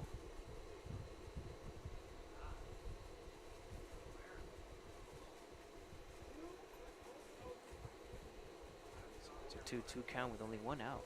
Can the Bombers escape with this jam and maintain and leave it at 5-0? Gets the sign. Checks the runner at second. Make sure he doesn't leave too far off. Ooh, and he missed outside and away. For ball 3. He missed it by maybe half of a foot rule or. It's very close to the strike zone, but just missing his spots. Now it's a full count with 1 out. Got to get an out here if you want to get out of this inning. Or a double play. That'd be a gift for the Bombers tonight. Oh, and he's still second and third, a double steal, and they got the runners moving to avoid the double play. They got 2 outs, and the inning continues for the Power.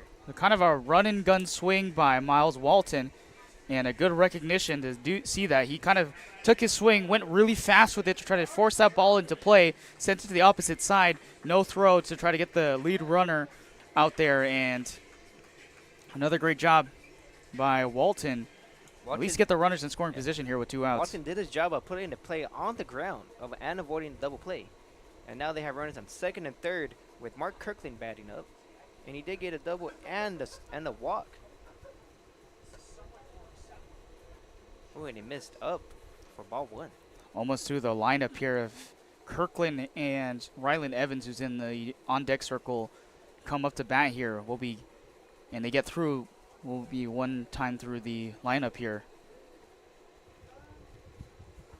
Ooh, swung and miss. They're staying aggressive as well with pitches in the zone. Just missed it under that time. 88 miles per hour. Fastball, upper part of the strike zone. A little bit outside It's always great to see, even when you're up 5-0, playing aggressive. You think it's playing like a mind game with the pitchers. Ooh, missed down and away for ball 2. Pitching for the Bombers seem to be struggling to find the zone tonight. Or even put batters away, actually, because the Power just continue to put the ball in play. Yes, they do. And that ball outside this time at 87 miles per hour, still missing his mark, where he's been doing that early in this inning.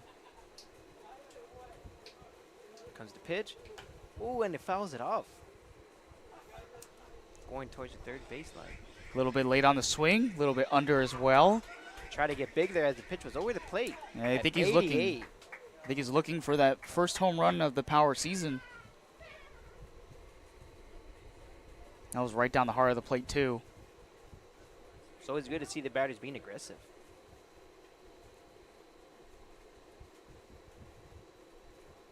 Gets the sign. Here comes the pitch. Ooh, and he fouls it off just to stay alive.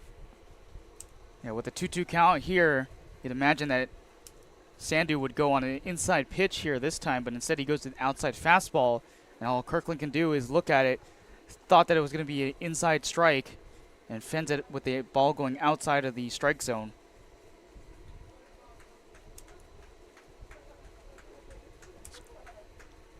Let's see what the pitcher can do now. Can he put him away, or is the Power going to take advantage of the situation with runners in second and third? Ooh, and he missed up for ball 3. Now it's a full count. It's a much longer inning here. Plenty of rest for a guy like Trevor Eby, who's still waiting on that in that dugout for the Power.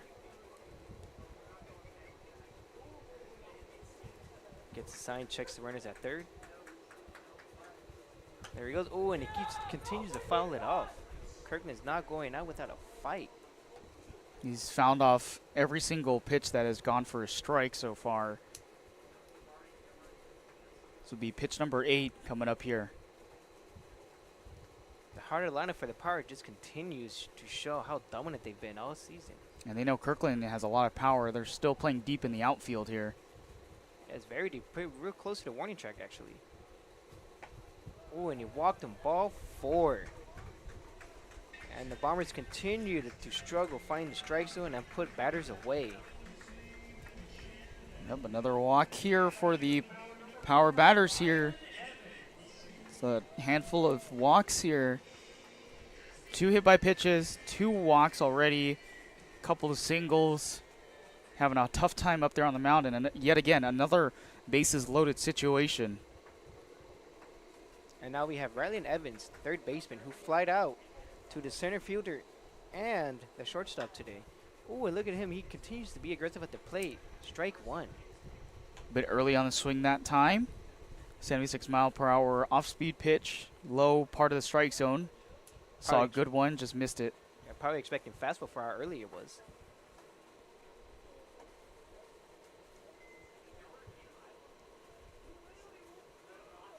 Evans still looking for his first hit of the season. Ooh, Bills missed in. Way inside, 75 off-speed pitch. It's a 1-1 count, and it's still 2 outs.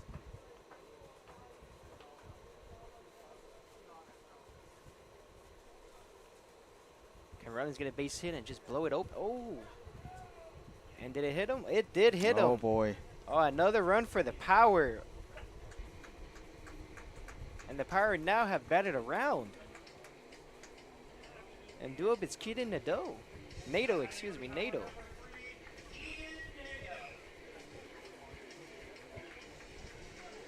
It's gonna be a long outing for this pitcher. Yeah, that was another inside pitch. Way inside, 86 miles per hour. Got him on his belly. That's a 3rd hit by pitch in this inning alone. And they're really just taking these. They're just taking advantage of the pitchers. Comes the pitch.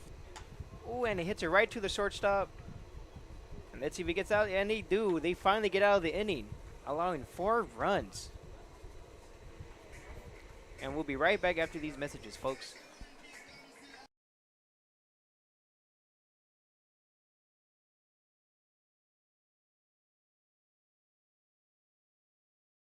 The Management Trust is a 100% employee-owned company. Every employee has a vested interest in providing memorable experiences to every homeowner and board members of HOAs. It's a very powerful thing. No homeowners association is too small or too large for us to manage. From community maintenance services to customized absentee home care, the Management Trust provides just about every service any homeowner could ask for. Hi, I'm Damien with the Management Trust. We're a community management built differently for your homeowners association. To find out how, give me a call.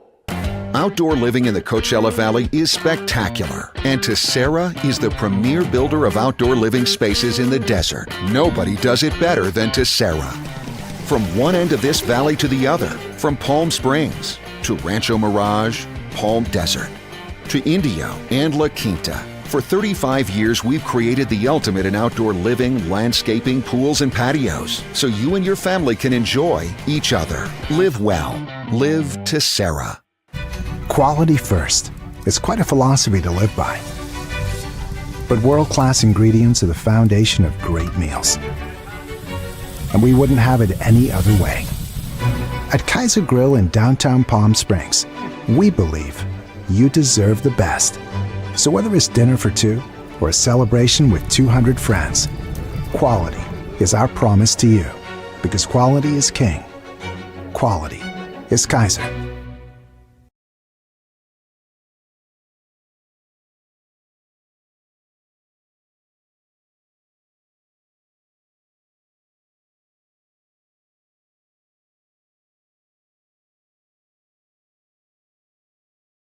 Welcome back, folks. As we continue on, we're on the top of the 5th inning, and we still have Trevor Abey pitching on the mound today, and it is 6-0 as the Bombers pitching continue to struggle finding the strike zone. But the Power are taking advantage of those situations because they continue to walk, put the ball in play, and run on the pitcher as the catcher cannot hose them down. Power bullpen has already retired, or even the starting pitcher rather, and plus Trevor Abey has struck out or retired 5 different batters already. And he's doing a great job out there in the replacement for Kenny Keller, who gave up no hits. But that was strike 1 to Robert Gray, who did strike out his first at bat. Ooh, ball 1 as the count is 1-1. Yeah, Abey, the last time he was out here, that was on the opening day game where he pitched an inning and was able to strike out a handful of people in that outing. And again, showing up why this Power bullpen has been so good so far. Very good. And the ball 2, it's a 2-1 count. Through the first 2 games, they're not striking out as many people, but very close to that same number. 22 strikeouts within the first 2 games last year. 21 strikeouts within the first games of this season. Their walks, hits, innings pitched is a 0.67 so far. That is great to see as they look to improve. And their walks also went down from last year as well, as it went from 14 to 4. Yeah, they gave up a lot of runs in the first 2 games. 4.44 ERA. Now they're at a 1.5 ERA to start off within the first 2 games. It just seems like the Power just gets better and better every season. Ooh, got him a strike 2. Yeah, they're trying to make an undefeated run. We haven't seen the first of its kind yet, but they've been close a few times throughout their history. Casey Dill really wants to keep winning and winning. Already got his 600th win to start off this season. Ooh, there we go. Puts it in play. The right fielder comes in, sits under it, and records the first out of the inning. Got a little bit somewhat under that ball that was low and below the strike zone at 85 miles per hour. Then draws another fly out for Trevor Abey. He's continued to just dominate this Bombers lineup. And mind you, they do have a couple guys that are batting over 300. And these are not Division II athletes. There's a lot of Division I's here. One guy from Cal Berkeley, USF, San Francisco. And look at that, strike 1. He tried to check his swing but couldn't hold it back. Even Appalachian State. That's a great school. Yeah, UC Santa Barbara, University of Hawaii. There's a lot of Division I talent in here. Even one guy from Hope International, the former NAIA baseball champions. Yeah, so they do have some guys on some really good teams, but they just can't seem to show it tonight against the Power's dominant pitching. They've hand-selected their pitchers pretty well so far, but it is early in the season, so we'll see if they can keep it up. It's a 1-1 count. Ooh, got him swinging with the fastball up and in. Up and in fastball, 84 miles per hour. Drew the swing from Griffin Zitko. Got a chance to get another punch out here. And he did strike out looking his last at bat as well. Comes the pitch by AB. Ooh, and he got him swinging this time. 2 outs. So now a strikeout for Zitko. 6 batters retired for the power pitching here. That was an 86 mile per hour curveball. Or a 4-seamer, I should say. Able to get that K there for the swing. This time gets him swinging instead of looking. And now we have Dylan Fishbowl, who flied out to the center field and right field his first 2 at-bats. And now he's down 0-1 with 2 outs. Ebby's got another chance to make it the third 1-2-3 inning.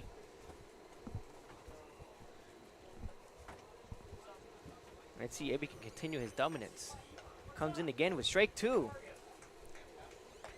Upstairs with an 85 mile per hour pitch, fastball upstairs. Another drawn swing by Fishbowl.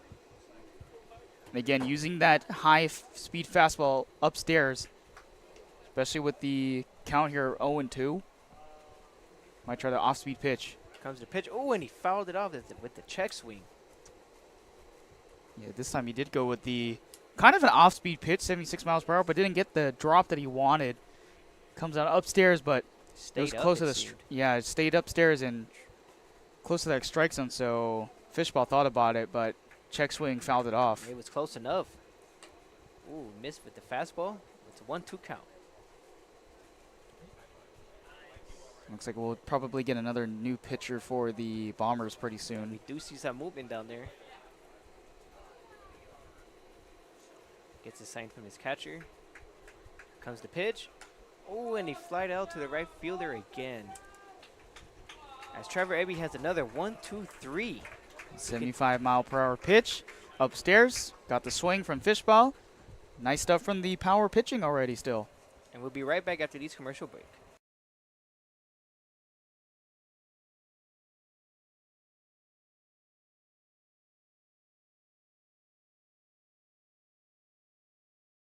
Outdoor living in the Coachella Valley is spectacular, and Tessera is the premier builder of outdoor living spaces in the desert. Nobody does it better than Tessera.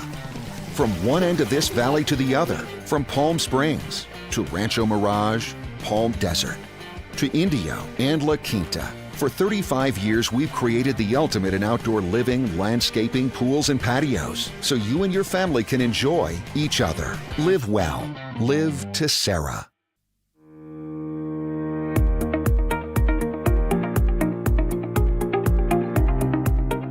Hello, Power Baseball fans. At SBMP Attorneys, we believe in the power of community. And that's why we proudly support the Palm Springs Power, our hometown baseball team. After a memorable championship season in 2024, capping off the team's 20th anniversary, we're all very excited about the 2025 Power team. SBMP Attorneys and the Palm Springs Power are 2 teams that are committed to excellence, community, and the spirit of winning. We'll see you all at the ballpark.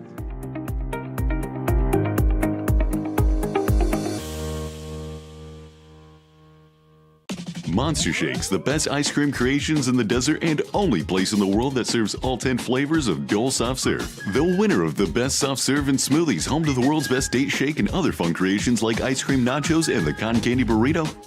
For a limited time, Welcome back, folks. And it seems like the Bombers have yet another pitching change by the name of Isaac Cota from San Diego, who is uncommitted at the moment. And due up, we have Brian O'Neill, the DH. Man, I'm just waiting for this guy to unload on a pitch and send it out flying. Oh, yes. Oh, first pitch swinging.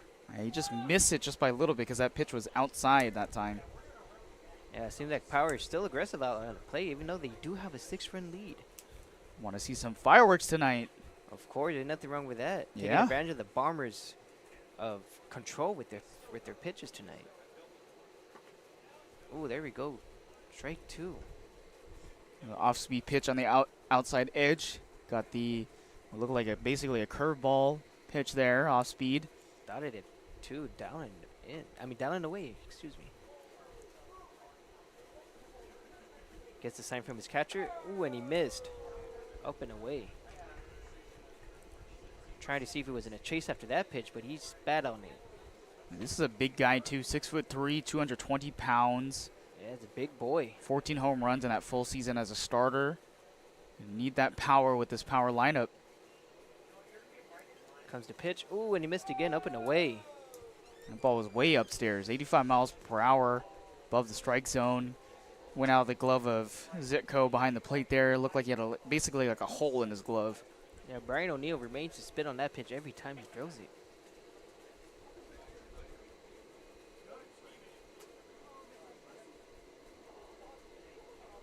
Gets a sign from the catcher. Here comes the pitch. Ooh, and he missed down. As he came back into to work the strike zone, and it's now 3-2. Remained patient, and now he's in. He can either get walked or he could just continue to follow it up as he's been doing, just like the rest of the batters in his lineup.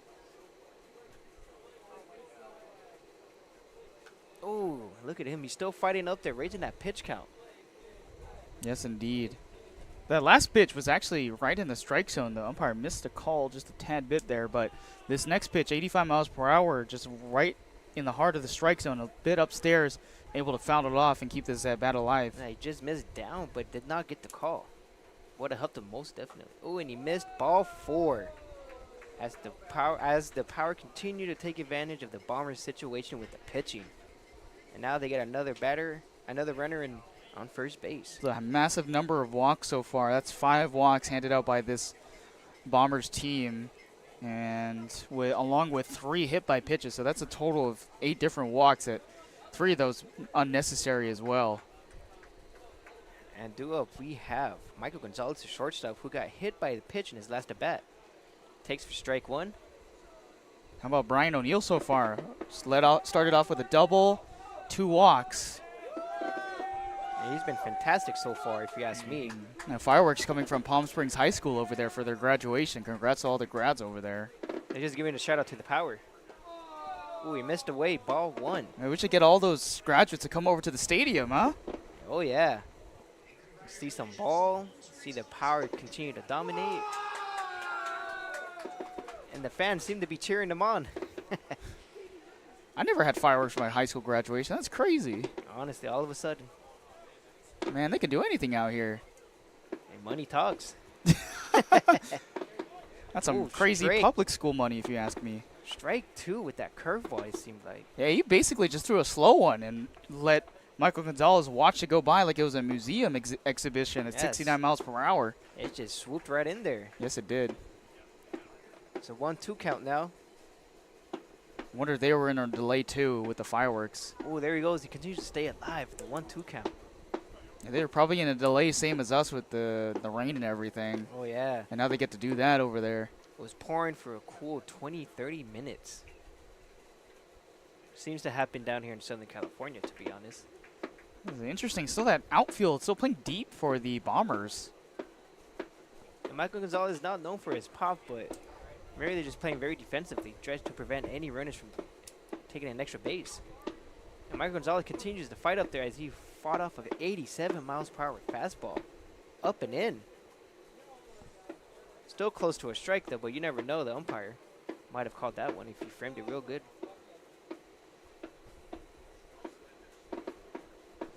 Gets a sign from the catcher. Here comes the pitch. Ooh, and he puts it in play to the second baseman, who turns to the second. And Michael Gonzalez beat out the double play. Yep. Easy play there for Williams. Took a little bit of a slow one-hopper off the ground in the dirt. Just made the choice to go take out the lead runner. And Michael Gonzalez reaches on that fielder's choice. Yeah, that's all right. He's hustling down the line, and he continues to have the batters going with the runner at first. And now due up is Cato Kleinman, excuse me. Here takes the Dallin away for ball 1. Well, that's a lot of fireworks that's coming from that stadium. My goodness. They got a mini fireworks show for those I'm graduates. telling you, public schools, we never have that kind of thing. All we did was a high five and good job. There he goes, fought off another pitch. It's a 1-1 count now with 1 out. Yeah, I don't know if I should be mad about that or not. They just had a stage. I was driving past there earlier today. They had LED screens and everything. So they have these people on camera. Public schools, my man. That's crazy. Seems like they're getting ready for the Oscars over there. Ooh, just took it outside. Ball 2 as the Bombers can't get any breaks as it's up and away.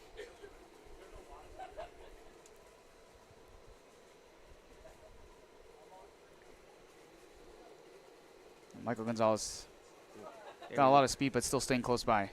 Oh, yeah. That was an 84-mile-per-hour fastball right down the middle. It's a 2-2 count now to even it up. And Kleinman just watched it go by. Ain't nothing wrong with staying patient. Maybe that was not his pitch. Here comes the pitch. Oh, and he fouls it off.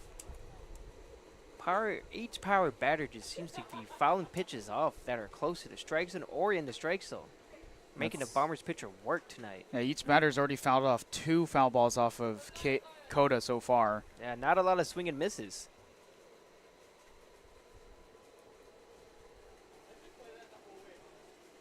It's the same from the catcher. Checks Gonzalez at first. Oh, trying to do a fake steal. Oh, it pops it up to the second baseman and records a second out.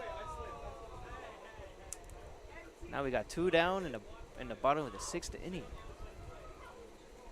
Yeah, a little inside pitch, low below the strike, just a little bit below the strike zone, 77 miles per hour. Kind of went after that one with a 2-2 count. Ends up flying up in the air and an easy catch for Williams in the infield at that second base position to get the second out. Yeah, chased it a little bit, but it was close to the strike zone, so that's all right. Putting it in play, nothing wrong with that. Now due up is Casey Kleinman. Takes for ball 1. And Kleinman brothers took a little break for a few years from the power team. They were there in 2021, come back here in 2025. Just get some reps in the summertime here in this beautiful ballpark. They're a 2-for-1 package, it seems like. Yes, they are. Oh, and Michael Gonzalez goes to second base, and he's in there with the wild throw by the catcher. But he could not advance as the center fielder coverage right behind second base. That's yet another stolen base by these power team. He didn't really try to steal that base earlier with Cato up to bat, and this time with Casey up in the box, he decides to go after it, gets in there with good speed. That's his 4th stolen base.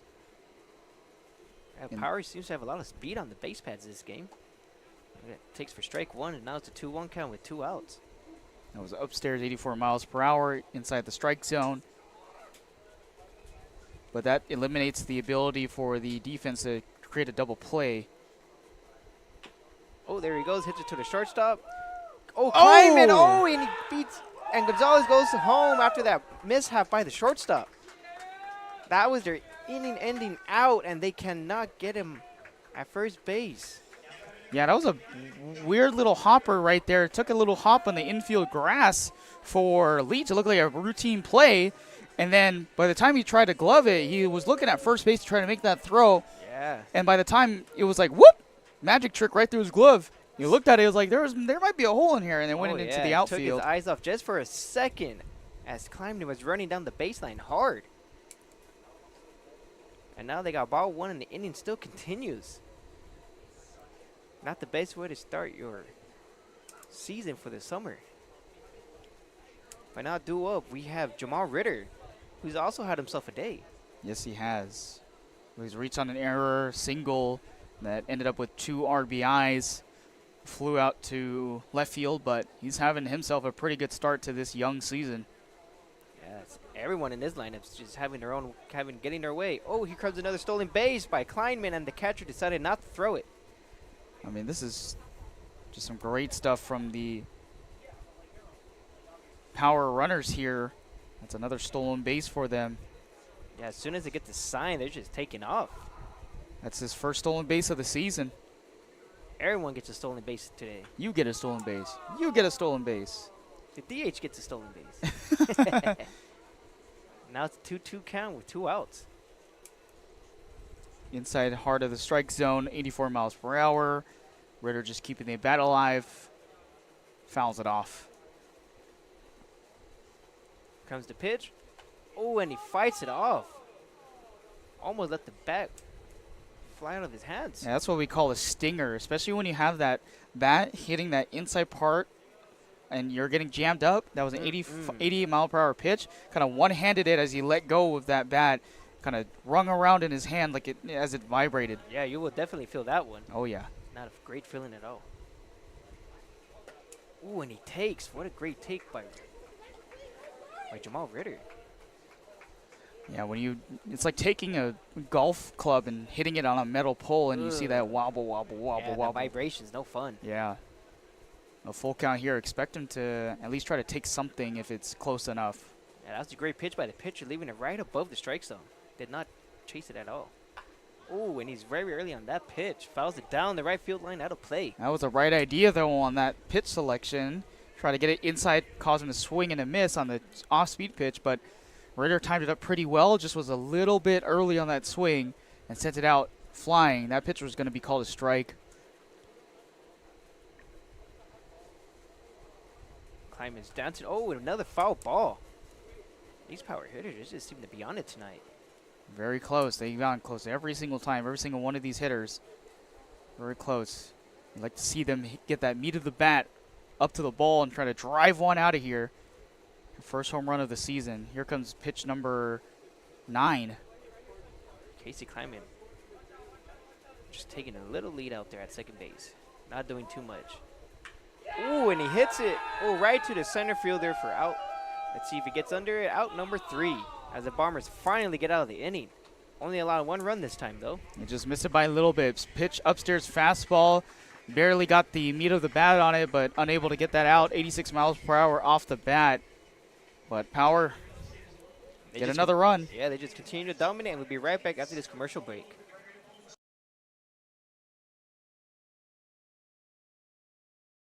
Everyone knows good things come in threes, like our Eat, Drink, and Play combo for just $19.99. Maybe the saying should be good things come in 1999s. Maybe not. The Dave & Buster's Eat, Drink, and Play combo for just $19.99.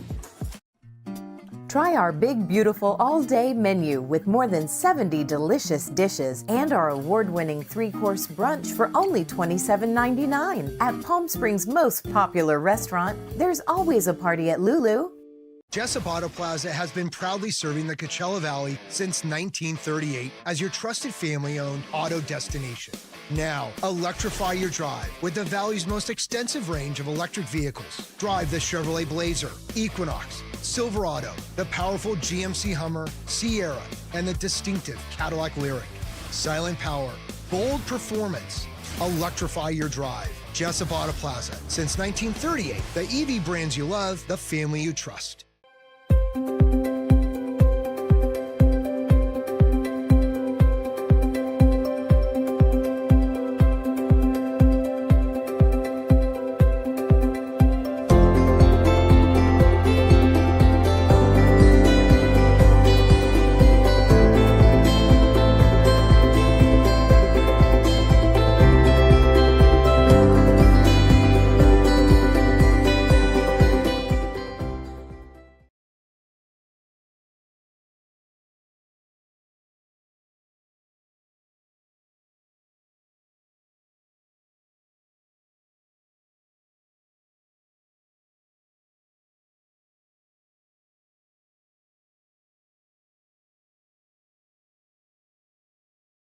Welcome back, folks, and thank you for tuning in. Just in case if you just missed it, the Power continued to pile on the lead as now it's 7-0. Stolen base hits, walks, hit by pitches, you name it. Bombers pitching having a hard time finding the strike zone as they remain to be wild. But now we have a new pitcher, Anthony Sanchez, who is from Vertebral College, and he was also the 2024 PSCL Pitcher of the Year. He seems to be doing a great job at his college as well, as he maintains a great ERA of a .96 with the Power last summer, as well as an on-base average of .172. Anthony Sanchez, 1 inning in that appearance so far. Got a strikeout, 1 walk, faced 4 batters. Didn't allow a single run. Expect another good outing for the relief pitching here for the Power. And now duo for the Bombers, we have Thomas Williams, who fly out to center and struck out looking in his last at bat.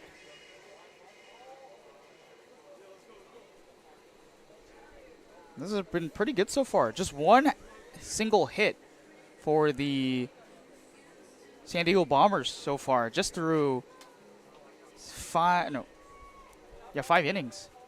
Yeah, mind you, the Bombers do have pretty good batters in this lineup. I'm surprised they only have one hit. A lot of them are batting over 300, as I mentioned earlier. Here comes the pitch by Sanchez. Ooh, and he's attacking the first pitch.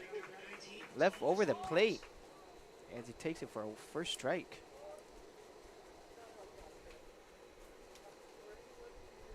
Anthony Sanchez on the bump getting his sign from the catcher. Comes the pitch. Ooh, and he just missed outside. It's a 1-1 count.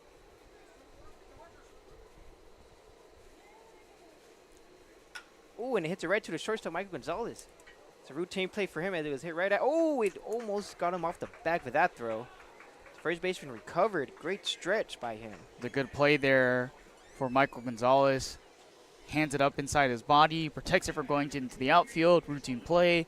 Get the out there. Yeah, Mark Kirkland saved it by slipping on the back again real quickly as he was running hard down the first baseline. And now due up, we have Lucas Bondman, who flied out to the second baseman and got the first hit for the Bombers with the double. Yeah, they haven't gotten a single hit since that 4th inning, though. Comes the pitch. Ooh, and he got him swinging for the first strike. A little bit of an off-speeder that time, 80 miles per hour on the outside edge for this righty hitter, and got him to swing. Yeah, up and away. Ooh, and he missed the end with that pitch.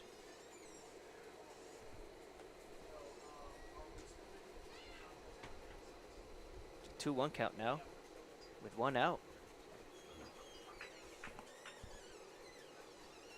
Comes the pitch. Oh, and he got him. Left it over the plate. And what a sliding catch, but did he get the ball? No, he does not, as he might have trapped it or maybe dropped it as it was close to see. And Miles Walton had a good gain on that ball out in left field. Was kind of coming in on the inside part of the outfield. Comes sliding in. It looks like the ball kind of bounced out of his glove as it made contact with his right knee as he was going down to the ground. And it pumps out. But if I'm Sanchez, I'm tipping my hat to him anyways, as he might have saved a double going down the line with that sliding catch. Oh, absolutely did. Checks the runner. Ooh, and he faked him. He deked him. What a stretch by Anthony Sanchez. It did kind of like the Yoshinobu move. Yeah, faked him out. Oh, man. That would have got me, too, and I'm in the booth. It's first strike now. Let's see if he does it again. Takes a fleek at the runner. Oh, and he got him swinging for strike 2. I believe we're going with an error on that play, actually. Oh, it was an error? I can't tell from here, but the scoreboard, it looks like. Oh, no, they didn't give it to him. Never mind. Yeah, he might have just trapped it. And probably just put it as a hit there for Lucas Bonham. Checks the runner at first again. Oh, there he goes with the quick pitch. Oh, and he missed down and in. You're really keeping an eye on that runner at first base right now. It's a 1-2 count now. Let's see if Bondman can do anything. Gets the lead now. Sanchez taking a look at the runner. Oh, and he picks back. He's in there just in time. Just keeping an eye on him just in case he tries to do anything. Yeah, no stolen bases given up yet by this power pitching thus far. You've been keeping the runners very close. Oh, and it got him swinging, and the back pick by the catcher, and it's not in time. They're keeping an eye on Bondman. They do not want him to get any farther. No, they do not, but a good strikeout there causing the swing on a pitch just outside, 83 miles per hour. That's such a nifty move that Sanchez does. He kind of like turns his hip at the runner, and as he's doing his motion, then turns his hips right to the hitter, and able to get the swinging strikeout there. Doing a great job as the lefty, keeping an eye on the runner. Takes a look at Bondman again. Oh, and he flies out And he hits it. It's up in the air. Second baseman's running, calling it off. Oh, and he overran it as he slips. Maybe lost it in the lights. That would have been a third out of the inning, but he overran it. That was a great effort by everybody from the infield and the outfield in tandem as they came over to try to catch that ball that went into the foul territory out in right field. And just like you said, a great hustle, even though they're up 7 runs. Trying to make it a nice little web gem that what they were trying to do. It looks like Dalton Thomas is actually out at second base now instead of Cato Kleinman. It looks like they're going with their subs here. So 0-1 count anyways. Still got the first strike. 2 outs. Ooh, and it fouled them off. 0-2 now. And Dalton Thomas kind of overran that ball out on that right field side, unable to make that play.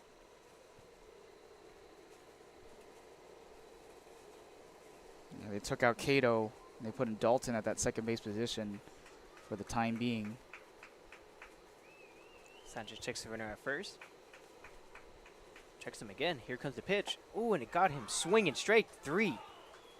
That's another strikeout for the power pitching staff. They just continue to pile those on.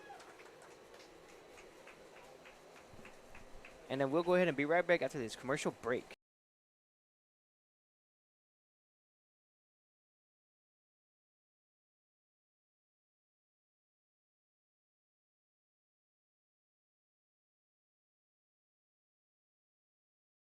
Outdoor living in the Coachella Valley is spectacular, and Tessera is the premier builder of outdoor living spaces in the desert. Nobody does it better than Tessera. From one end of this valley to the other, from Palm Springs to Rancho Mirage, Palm Del and La Quinta. For 35 years, we've created the ultimate in outdoor living, landscaping, pools, and patios, so you and your family can enjoy each other. Live well. Live Tessera.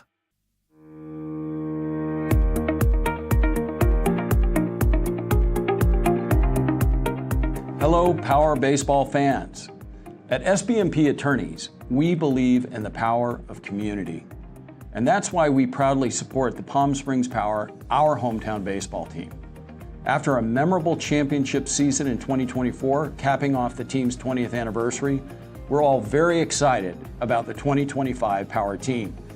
SBMP Attorneys and the Palm Springs Power are 2 teams that are committed to excellence, community, and the spirit of winning.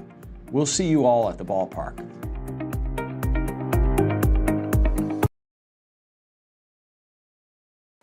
Welcome back, folks, and thank you for tuning in. For those who just missed, the power pitching staff just continues to dominate Bombers batting as they continue to strike out batters, and the Power's offensive continues to be shown off as the Bombers pitching staff cannot put them away or throw strikes as they're having trouble lately. And in due up, we have Miles Wallen from left field, and he does have a single stolen base, a walk, and he did fly out to the second baseman. Steps in the box now.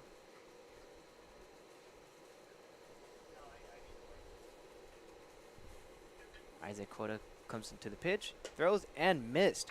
Missed up for ball 1. Upstairs. Miles Wallen standing 85. at 6'1", 170 pounds out of Sacramento State.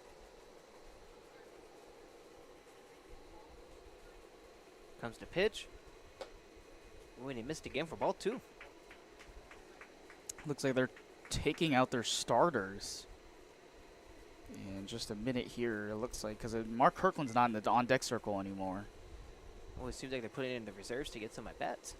Especially with a 7-0 lead here. Oh, there we go. Oh, fouls right over the booth. Almost came right in towards us. I wanted to stick my hand to go grab it. Get a souvenir, maybe get some peanuts at the snack bar. I think it was, peanuts or a popsicle, I think. Oh, I'll take both. Yeah. It's a 2-1 count now. This is not on my roster sheet. What is going on here? They probably pulled a fan from the stands. That's crazy. Ball 3. They 3-1 could have. now. Yeah. Hey, what in the world? If I'm reading this right, it looks like Lucas Zach. Ooh, ball 4 and another walk given up by the Bombers. Yeah, second walk for Isaac Cota. They've walked 6 batters already. Yeah, there's Miles Walton's second walk of the game. They brought in Lucas Zach. He's a pitcher. He was our starting pitcher. Does he have, let's see, does he have any batting stats, or are they just putting pitchers out there now? There's a big lefty coming up. No gloves. Comes the pitch. Oh, and he rips the base hit. How about that? Look at him run to third, from first to third.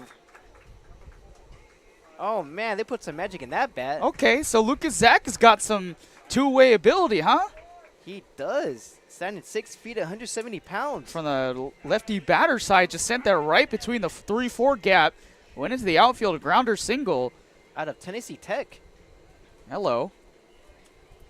I wasn't expecting that tonight. Me neither. First pitch seen, and he hacked. Moving Walton from first to third. So get him in the lineup, huh? Yeah, everyone gets a hit tonight. No outs, runners in the corners as he takes ball 1. We have Rylan Evans. Oh, and he's still second. The pitcher didn't even look at him. Oh, did not check the runner at first. Lucas Vega with the stolen base. No bases loaded situation. Just took advantage of the pitcher not checking the runner at first. Just letting him run. Now we got runners in second and third with no outs. Base hit brings in 2. Ooh, and he does get just what the doctor ordered, a base hit to bring in 2 more runs. They just continue to pile on the lead here. another one right through that same area. Taking an awful. 4-3 gap, yep. 2 or more runs scored. Now we have Keaton Nato. Nato Tornado. Let's see if he could do anything right here. He was a hit by pitch, fired out to left field, and fired out to the shortstop. Comes the pitch. Ooh, strike 1 down and away. So we had something a little bit wrong there. It was actually Christian Perez who was the batter there. So that's why it was kind of weird for us to look at it. Perez. Yeah, because Lucas Zach was listed as number 30 before, but now he's 37. Oh, man, switching numbers on us, huh? Yeah, they pulled a fast one on us. They did. They're like psych. Yeah. Now I got an 0-2 count here. I was like, come on, make my job easier, man. Over here, we got the pitcher hitting. That's what I was so confused about. Ooh, down the third baseline. The third baseman could not get a hand on that. As the runner from first goes all the way to third. Oh, he's pulling it to a double. There he goes.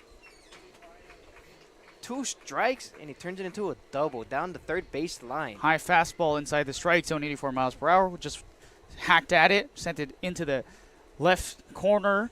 Got it past the glove of the third baseman Bonham as he tried to basically scoop that one up. Just went under his glove just for a split second and got into the outfield. Tried to get a glove on it, but failed to do so. Now the runners are again in scoring position with no outs. And here comes the head coach, I'm assuming. And that double has forced the runners in second and third now, and no outs here in this inning. It's a lot of trouble here. Yeah, Bombers pitching just continue to have issues with the power lineup. That is the third double tonight for the Power, and they've already hit 5 singles in this game. Now we have Brian O'Neill waiting in the batter's box right now as they have a mound visit. 8 hits, 9 runs, and 6 innings of work for the Power.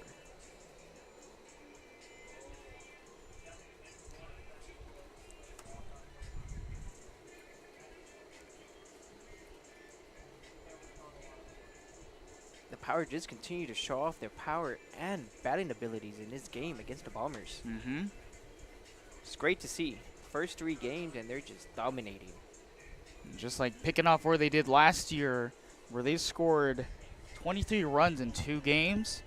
So far, they've already scored 18 runs in the first 2 games, but now add that with 9 already in this game alone, and you've got yourself a winning formula.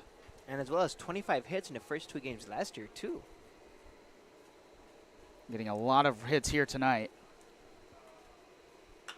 Ooh, hit it right to the, oh, it's a short hop to the shortstop. Checks home, but decides to go first to get the guaranteed out. Kind of double took on that play there and wasn't able to come in with just a half step to try to catch that ball as it was going to the ground. Took a one hopper off the ground as he scooped it up, but before he could try to throw to home.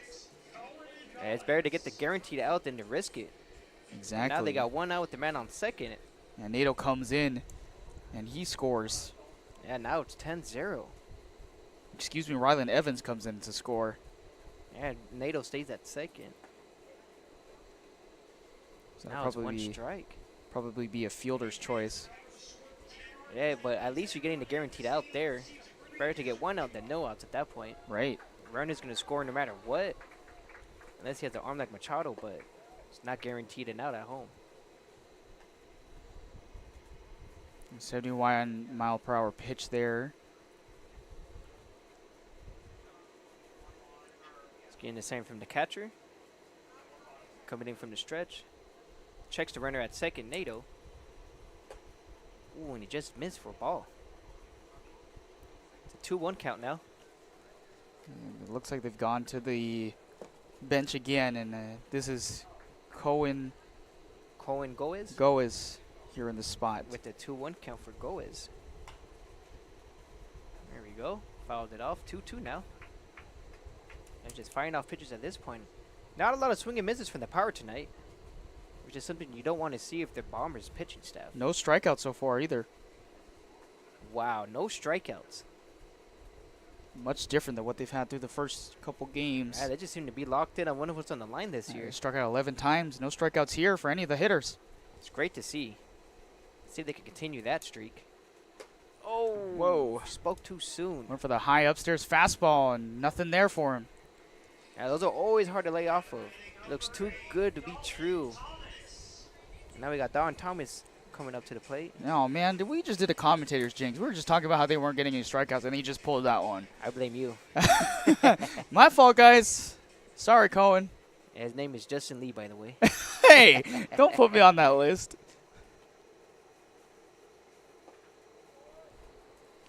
It seems like we have another batting change, correct? Is that Don Thomas out there? Yes, he came in defensively earlier in the game during the top of the 6th inning. Now here he is. Oh, for Cato Kleinman. Yes. As he takes the ball. Oh, and he's hacking. And fouled it off for strike one.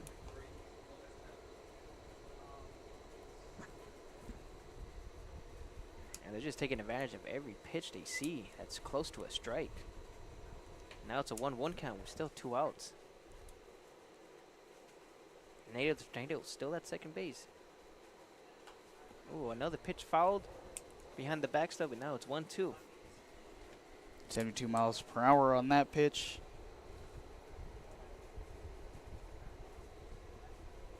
A lot of big marketing events coming up for the Power as well within the next few weeks. With also the PSEL coming up, there's a lot of more baseball action coming along here. Oh, yeah, a lot of baseball happening in Palm Springs. Mm-hmm. Oh, what a save by the catcher. He stabbed at it to keep it from rolling back to the backstop. A little bit outside that time. Just a bit. Just a little bit. Just a tad bit. Just a little bit. 2 balls, 2 strikes, and 2 outs. The 2s are running wild. Here gets a sign from the catcher. Here comes his pitch. Ooh, he check swung. And he got him with the check swing. Strike 3 to end the inning. The Bombers finally get out of the inning after giving up 3 runs. And we'll be right back after this commercial break.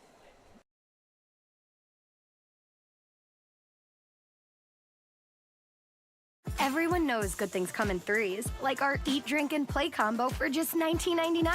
Maybe the saying should be good things come in 19.99s. Maybe not. The Dave & Buster's Eat, Drink, and Play combo for just $19.99.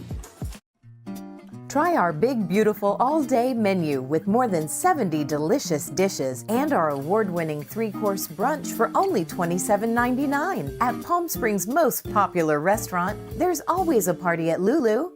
Jessup Auto Plaza has been proudly serving the Coachella Valley since 1938 as your trusted family-owned auto destination.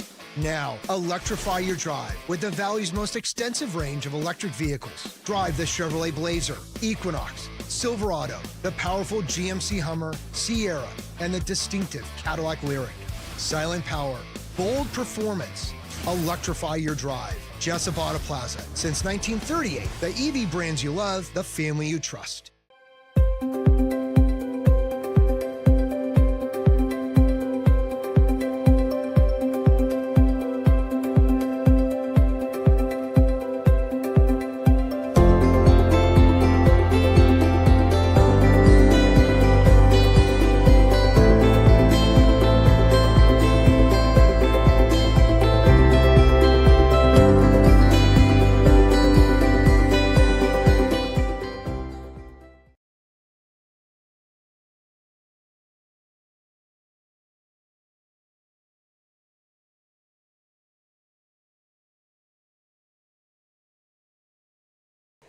Welcome back, folks. For those just who are tuning in, the Pirates lead 10-0, and they have 8 hits.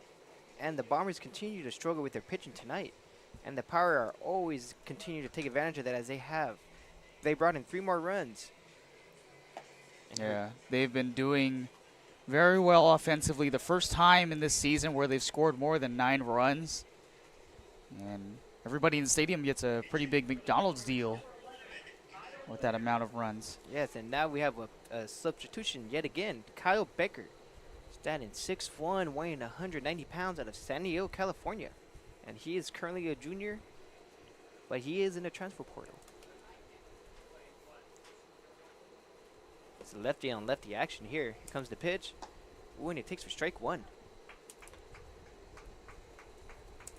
Looks like they're going to have a Christian Santiago in the deck here for Dante Leach. For Dante Leach. It's a 1-1 count now.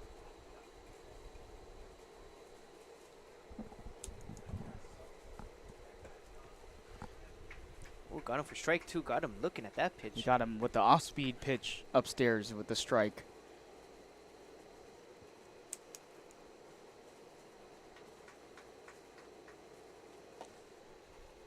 Ooh, ball 2. That was upstairs, same speed. Ooh, and it the blue might have missed that call. It was up in the zone for a strike. Very close. Ooh, ball 3. Oh. Yanked that one. Just saw a little bit of a. Hopefully, I didn't see what I just saw in right field. Another lightning. Oh, don't say it. Don't say it. Better knock on wood, my man. Here goes the lefty action. Full count now. Ooh, and he got him with ball 4. Almost hit him inside. First at bat, and he gets a walk. And now the Bombers have a man first base. Let's see if they can do anything about that. And now hitting is Christian Santiago, batting for Dante Leach.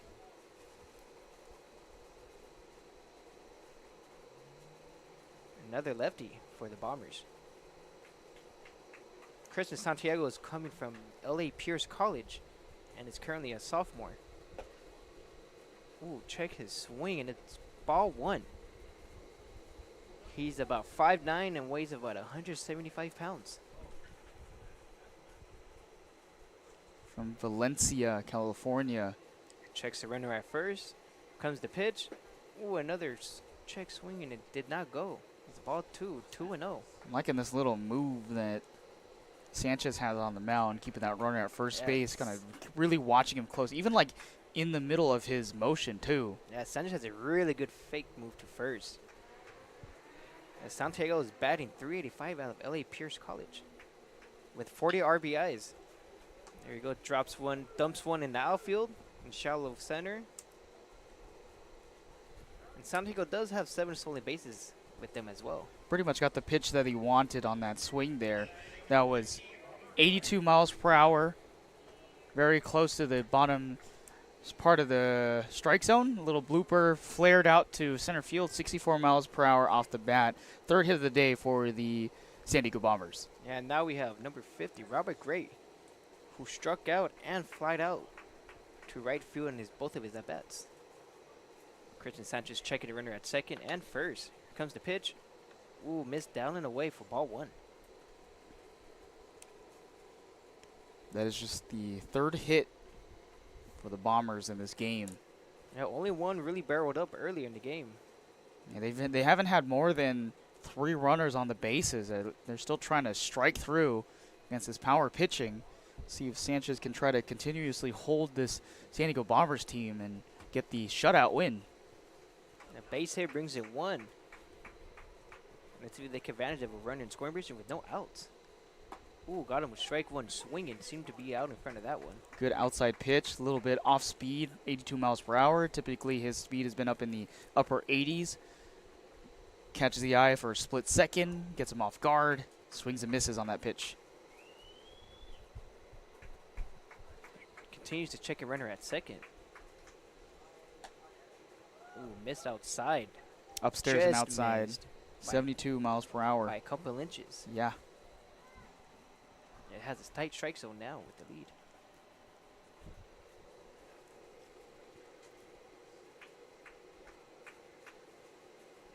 Oh, he seems like he's dancing around back there. Testing him. Oh, yeah, ball 3 in the dirt. Yeah, Bombers are willing to do anything at this point just to get a run in. Kind of just threw that straight in the ground at 81 miles per hour.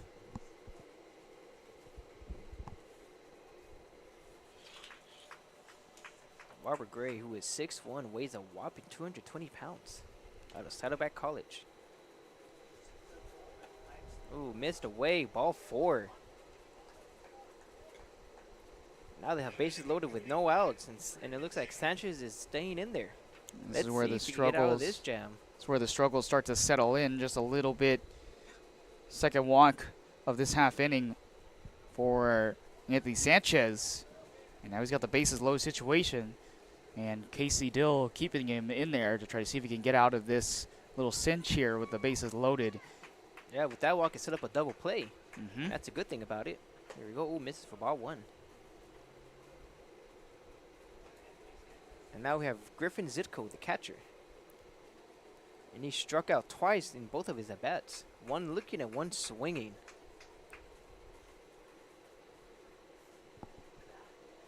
Here comes the pitch. Ooh, and he got that for a strike. 83 miles per hour. Was actually a bit off the mark on the strike zone, so missed it just a little bit outside, but it gave him the benefit of the doubt on the call there. Great frame job by the catcher. Absolutely. Still in the ball, still in the strike, I mean. Looks like we're going to have another hitter substitution here after this. James Theodore. Griffin Zitko out of Encinitas, California.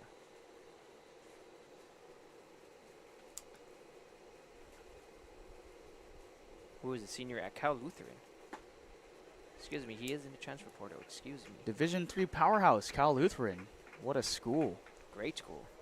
He's been pretty good at baseball and softball throughout the years. Hasn't had a whole lot of success. Good at water polo.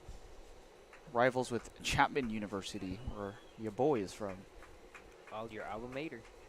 There you go. Follow that one up to remain in that bat with 2-2. Yeah, I like me some Rusties.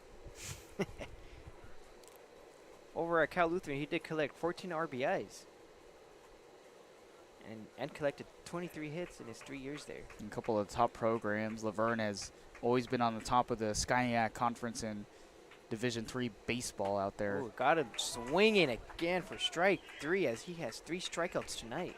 Went with a speeder, 85 miles per hour. And Zitko was extremely early on that swing. Yeah, he was probably looking fastball. It was right down the chute, too. Already 9 hitters retired on strikeouts for the power pitching tonight. Another great performance for this team. And now we have James Theodore coming in to bat. He's 5'8", weighs 165 pounds, out of San Marcos, and attends Webster University. Isn't that where you buy those dictionaries from? Yes, the Webster. Is that what it's Webster Dictionary? Merriam-Webster. What I need to use when I'm up here calling games. I see. Make myself sound a little fancier. Be like Eminem and read the dictionary. Ooh, misses away for ball 1.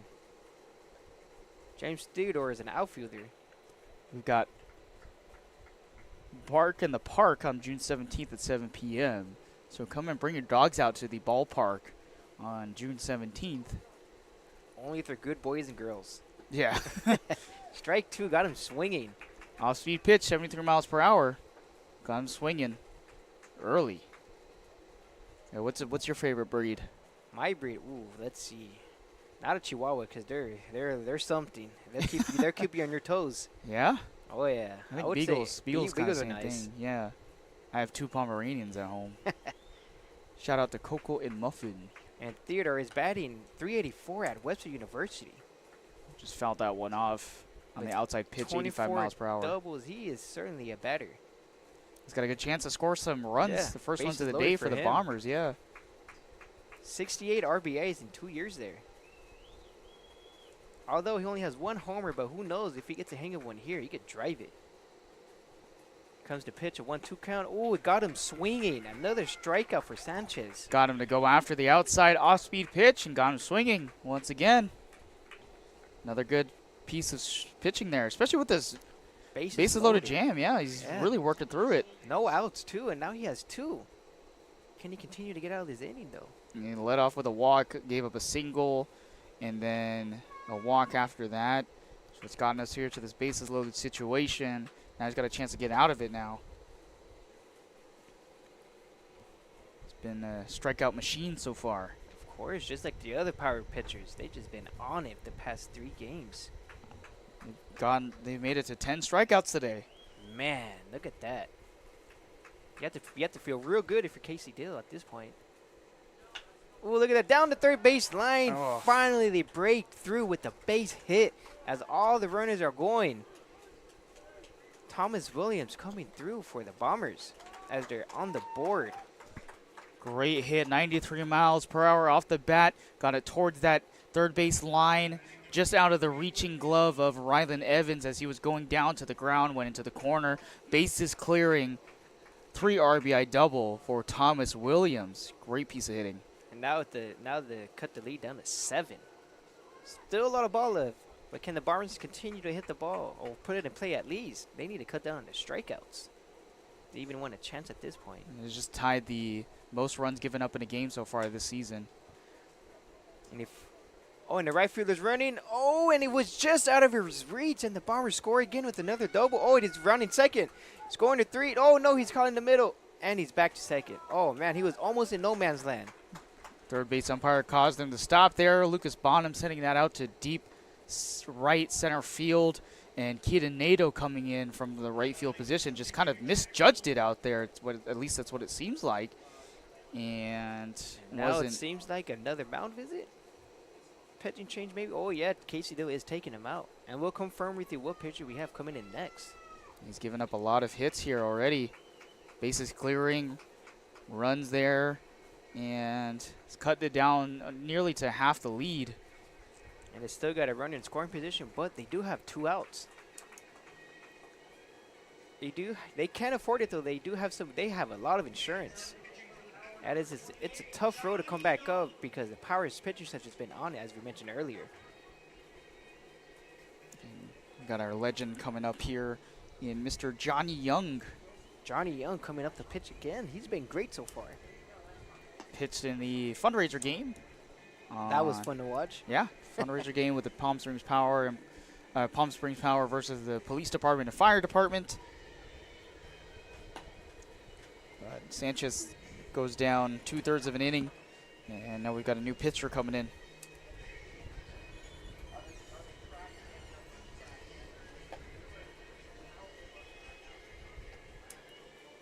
Yeah, he's already given up 3 hits. That's more hits than any of the other pitchers have given up so far. Just another tough situation for Anthony Sanchez towards the very end there. He was doing so well so far, and then finally they break through and get 4 runs here. Yeah, but the Bombers do have some batters in that lineup, though, so I'm not surprised they actually scored some runs here. A lot of them do have multiple home runs. Just haven't seen that power yet.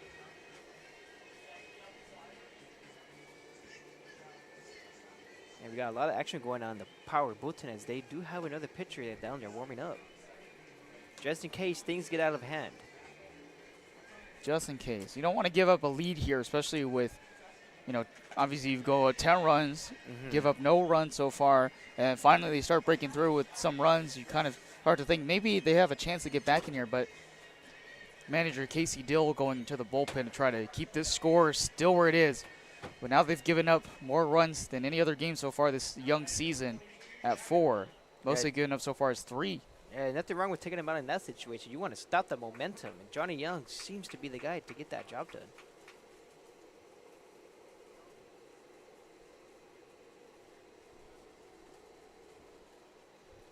He's checking the runner at second to make sure he's not doing anything funny over there. That was the pitch. Ooh, strike 1. Little slider movement there, 78 miles per hour off that initial pitch. Got the outside edge of that strike zone. Different arm slot, three-fourths kind of arms shooting from Johnny Young here on the mound. And he does have an interesting stretch. Seems, look at that, ball 1, excuse me. And now we have batting Jack Mullen, as he walked twice and struck out once in all 3 of his at-bats. This guy was a 2-time PSCL champion in his time here with the league. Kind of been here for some time. There he goes, pops up to the third baseman, and he puts it away to stop them from scoring anymore. Johnny Young comes in, gets him out with his first batter, and gets out of the inning. And we'll be right back after this commercial break.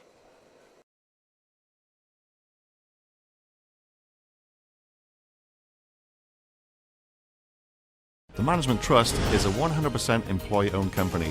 Every employee has a vested interest in providing memorable experiences to every homeowner and board members of HOAs. It's a very powerful thing. No homeowners association is too small or too large for us to manage. From community maintenance services to customized absentee home care, the Management Trust provides just about every service any homeowner could ask for. Hi, I'm Damien with the Management Trust. We're a community management built differently for your homeowners association. To find out how, give me a call.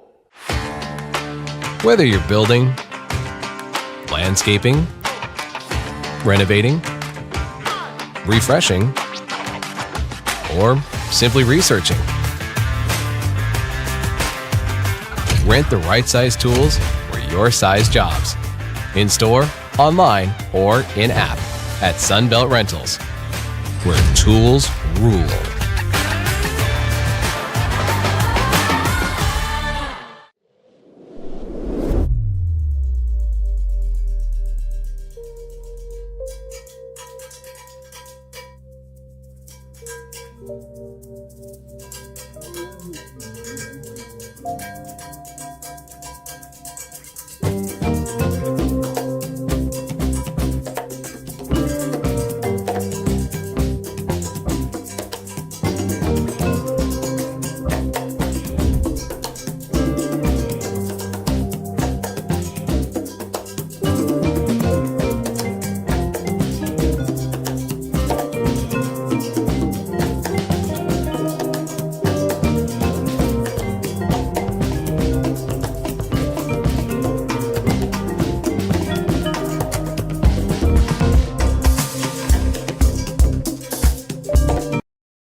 Welcome back, Power fans. As we do have another batting change, we have Tyler Nelson coming in for Casey Kleinman. Here comes the pitch. Ooh, missed down for ball 1. New pitchers Trevor Morgan for the San Diego Bombers from Cal State San Marcos Jr., San Diego, California. And Tyler Nelson also is coming out of college at Desert and is currently at Westcliff University. Yeah, this is the guy I was calling games for at Westcliff University as a play-by-play over there. This guy is an up-and-coming catcher for that program. Yeah, he seems to be doing great because in the Power of last year, he batted .333.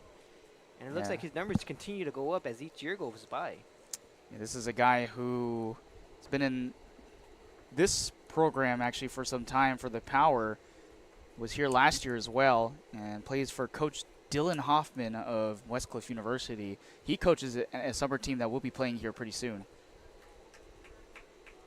Takes for ball 2, now it's a 2-1 count. The Power will be taking on the SoCal Mavericks, is the team that Coach Dylan Hoffman coaches for. They'll be here on June 20th. This is the first season that they'll be playing in the CPCL this year. Ooh, that'd be fun to see. Ball 3, actually, excuse me. Ball 3. against my former boss. Uh-oh. Oh, ball 4. First at bat, and he gets a walk. What a way to come in for his first at bat. Trevor Morgan walked his first batter he sees. And pretty much his season debut from Tyler Nelson to draw a walk here, so he's perfect on the batting average thus far. Or non-existent because he basically just took a walk, so he doesn't really show up on his at-bats here. Trevor Morgan out of Grossmont College. Standing at 5'10", weighing 180 pounds. And he's currently a junior. Takes ball 1. Jamal Ritter's been on a good one today. He's got a double and got on base by an error by the shortstop.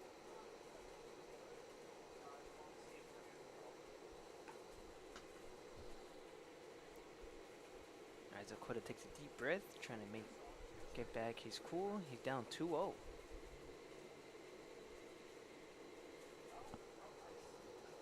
Ooh, Jamal Ritter flies out to the right fielder. Oh, he's coming in hard, and he drops in no man's land, and he's going to third. From first to third. Ooh, the throw is not in time. As Tyler Nelson showing up the wheels on that one. Yeah, it was like a blooper single on the right field side down that line in no man's territory. Oh, yeah, it's very hard to get to. Yeah, two different defenders, Williams and Derflinger, tried to go after it, unable to go get that one. Yeah, it was hit 66 miles per hour.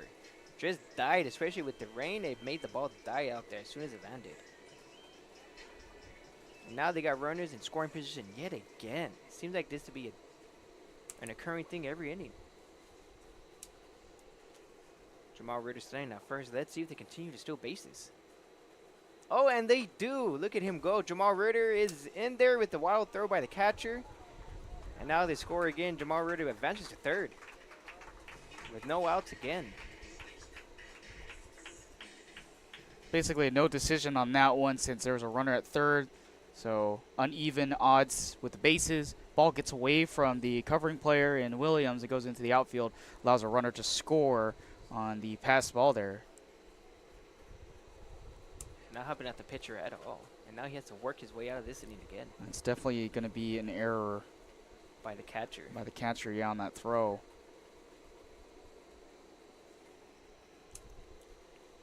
So now it counts even 1-1 with no outs. What a block by the catcher to save a run. Skipped right at him.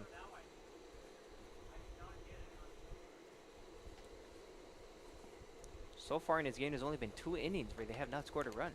Everything else has been 1 run or 4 runs.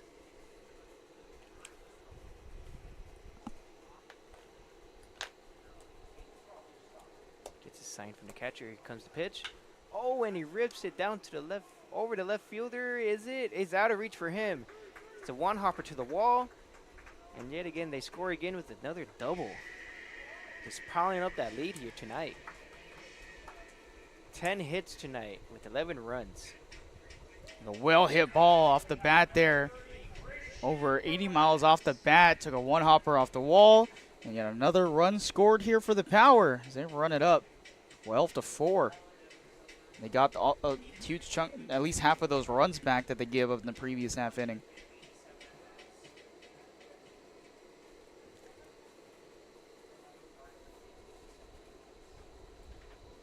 Checks the runner at second. Oh, there he goes, misses down and away for ball 1.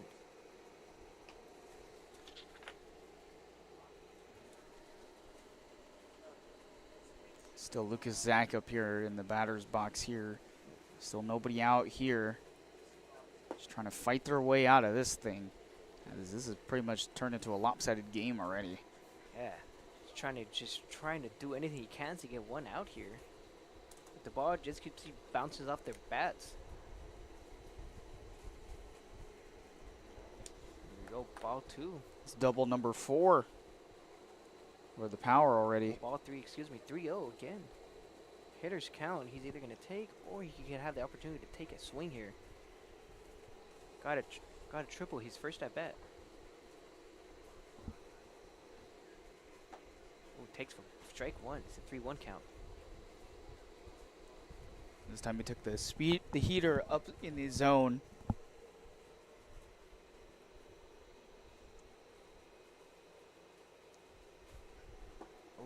to that one. Now the count's back to 3-2. Off speed pitch. Got him swinging. With the rain delay, this game has gone to a much later time, 10:24 since the start, which was 7 p.m. Ooh, there we go. Got him looking for strike 3. Got him Trevor on the Morgan finally got his first out. Got him on the inside edge with the strikeout looking. 84-mile-per-hour fastball. And here comes Rylan Evans, who had a hit by pitch and flied out to shortstop and the center fielder today. Also got an RBI single his last at bat in the 6th. Oh yeah, with that walk. Oh, there he goes. Moves the runner to third. Didn't get much off it, but at least it advanced him to third base. We got 2 here now for Trevor Morgan.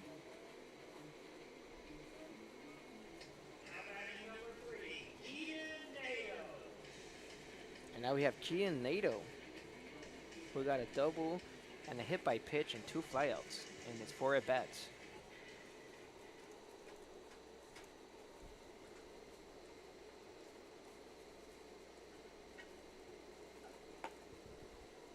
Misses down for ball 1.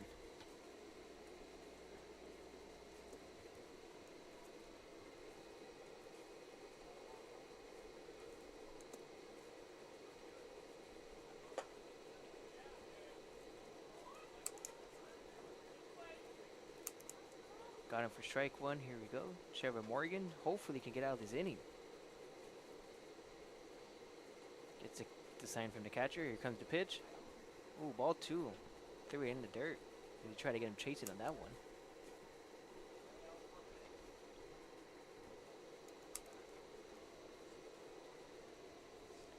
There, Tornado. Let's see if we get in another RBI. It's a 2-1 count now with 2 outs. Oh, and he fouled that one off to make the count 2-2.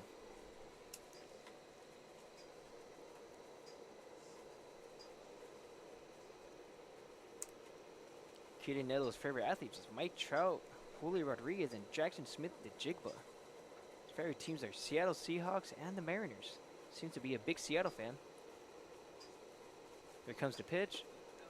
Ooh, ball 3. Full count now.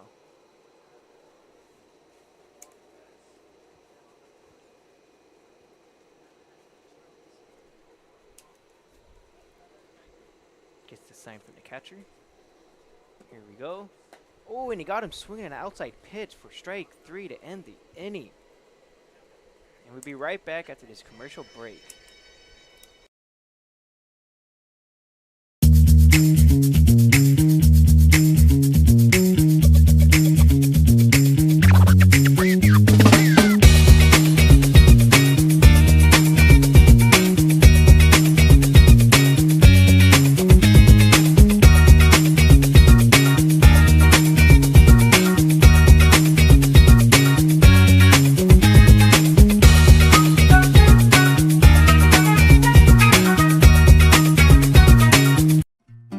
Try our big, beautiful all-day menu with more than 70 delicious dishes and our award-winning 3-course brunch for only $27.99. At Palm Springs' most popular restaurant, there's always a party at Lulu.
Welcome back, folks. Thanks for tuning in to the Power Game, presented by 1270 Fox Sports. Right now, we do have yet another pitching change, Tyrone Woods. Yeah, this guy came in the opening day game in the 9th inning to close it out. Struck out all 3 hitters in 3 at-bats, or batters that he faced. A promising young man that tops at a high speed. And statting 6 feet, 170 pounds. It's in his senior year out of Bluefield University.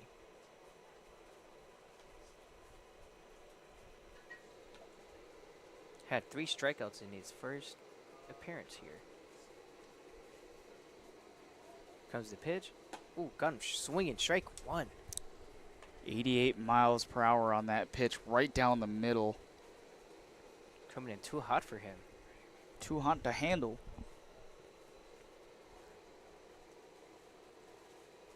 Ooh, missed outside and away. Same speed. Seem to be consistent with that fastball. Just trying to get him down and away.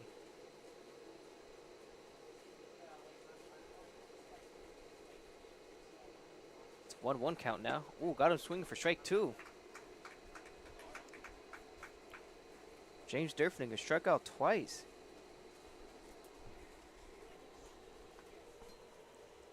Now he's down 1-2. Comes to pitch by Tyrone. Ooh, and he got him swinging yet again. This is his 3rd strikeout of the night for Durflinger. Great pitches, 89 miles per hour in the high fastball there to finish him off and get him swinging. And now we got Kyle Becker, who walked in his first at bat. That's 4 batters in a row that he's faced and struck out. Yeah, it seems to be a strikeout machine for Woods. Well, let's not jinx it. We've already got 1 incident already tonight. Right. Stuck on Wood extra hard this time. Oh, there I go. go. Johnny, Look at what in the me. world, man? Don't say my name on here. We can't have nice things, I guess, man. Yeah, Can't that have one. nice things. Got Right. a rain delay, had some lightning earlier, and now this. Bad day, bad day. Hit it right up there. Got first pitch in the bottom part of the zone at 90 miles per hour. Just sent it flying. No chance for Ritter to go over and try to catch that one towards that gap area. Now we have Christian Santiago. Lefty-righty action going on here.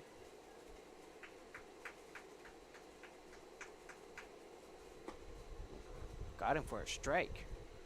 Man, we've got to figure out this jinxing game. Like we've jinxed at least 3 times, I think, tonight.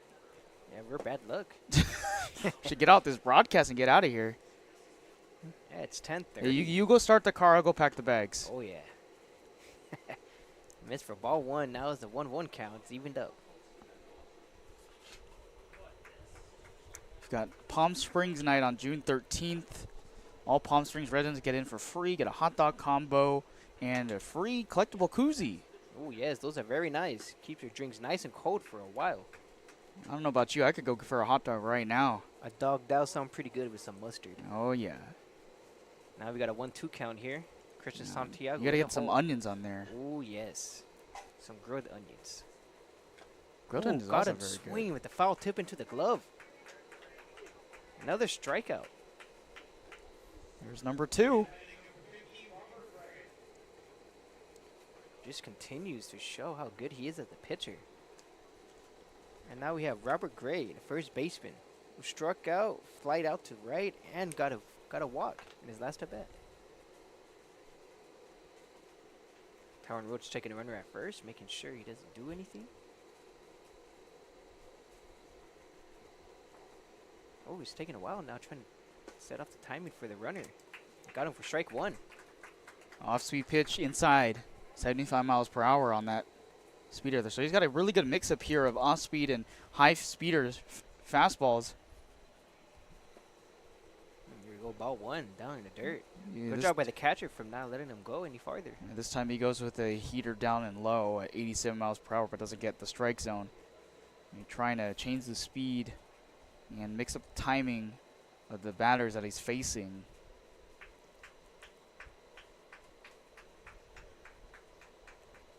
Here we go, Tyrone Woods. Gets the same from the catcher. Ooh, and he got him swinging strike 2. How about a 76 mile per hour pitch, off speed curveball slider off the edge of the strike zone. Got him swinging. Yeah, he was probably expecting a fastball there. Got out in front of that one. It's a 1-2 count now with 2 outs. See what Tyrone Woods does here. Ooh, fouled it off to stay alive. Ooh. Watch out, fans.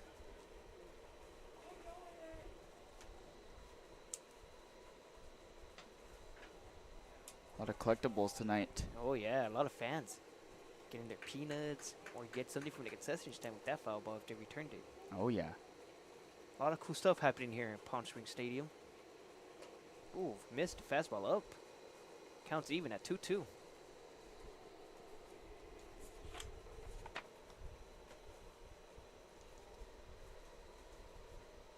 The most hits in the game for the Power throughout this young season. Yeah, just starting. It seems like they've been clicking very well together. There's been a lot more hits in this game than they've been taking walks and hit by pitches. Yeah, they've been doing great. I believe there's... Oh, they only have 1 strikeout throughout the whole game as well. No, 2 strikeouts, excuse me. Keaton Nato and Cohen Goes.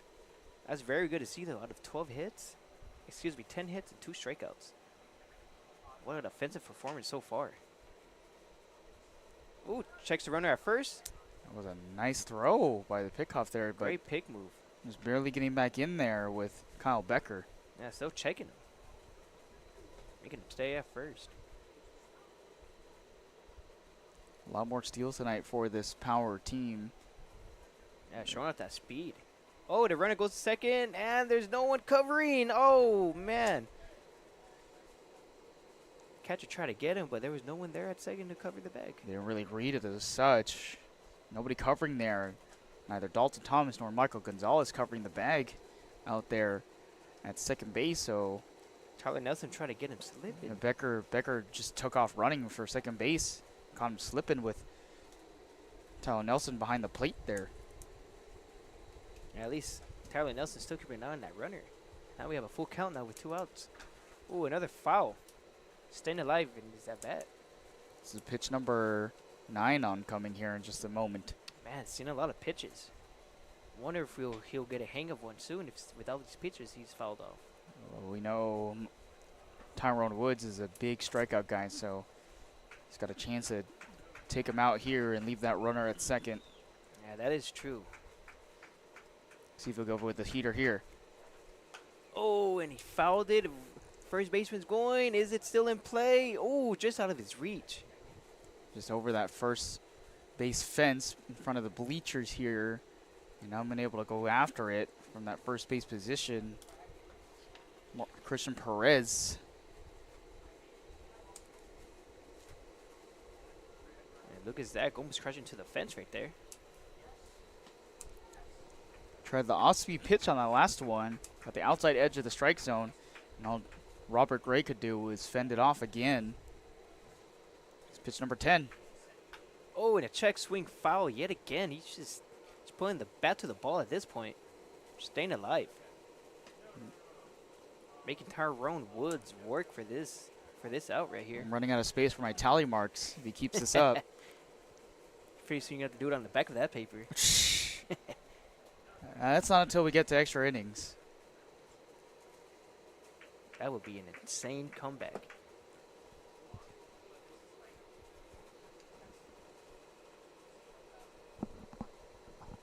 Goes, checks the runner at second.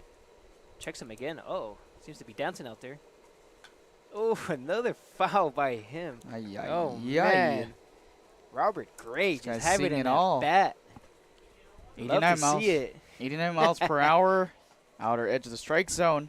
And again, fending it off. This pitch number 12 coming. Man, Robert Gray's not letting up. Doesn't want this game to end. Yeah, he's on it. Doesn't want anybody to go to sleep. I love to see it. Staying competitive out there. Tyrone Woods taking the runner yet again. Making sure he doesn't get too far. Oh, and he got him swinging finally. The 13th pitch of the at-bat.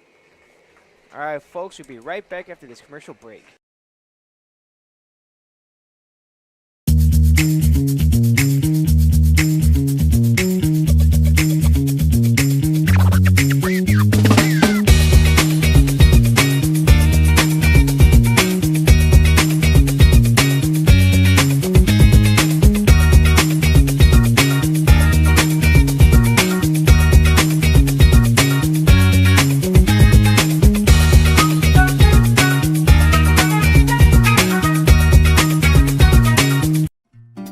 Try our big, beautiful all-day menu with more than 70 delicious dishes and our award-winning 3-course brunch for only $27.99. At Palm Springs' most popular restaurant, there's always a party at Lulu.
Welcome back, folks. We are in the bottom of the 8th inning. The score is still a 12-4 as Tyrone Woods continues to be a strikeout machine up there on the mound. And now we have Brian O'Neill coming into the box. Takes for strike one. Trevor Morgan hopefully could come out of this inning unscathed. Let's see what the Bombers can do tonight. Last chance for the Bombers to try to add some runs coming up here in the top of the 9th inning, but here in the bottom of the 8th, Power just trying to get some extra breathing room. That's pretty much what they can do here. Yeah, run up that score. Why not? Get some insurance. Takes for ball one as he had to move out the box almost to avoid getting hit by that pitch. It's a 1-1 count now. Sherman Morgan coming out of the stretch. Here comes the pitch. Ooh, and it missed down as it skipped in front of the catcher for ball two. Lots of control of that. I guess it looked like it was trying to. He was trying to throw a curveball. It came in at 72 miles per hour, but he just like lost grip of Yeah, it. he skipped at it. I'm trying to skip rocks at a river. Here we go. Oh, and he got him strike two. That's Got a him big swinging. boy swing. Oh yeah, he wanted that one over the fence. 83 mile per hour upstairs. Just missed it way under it. It's a big boy swing right there.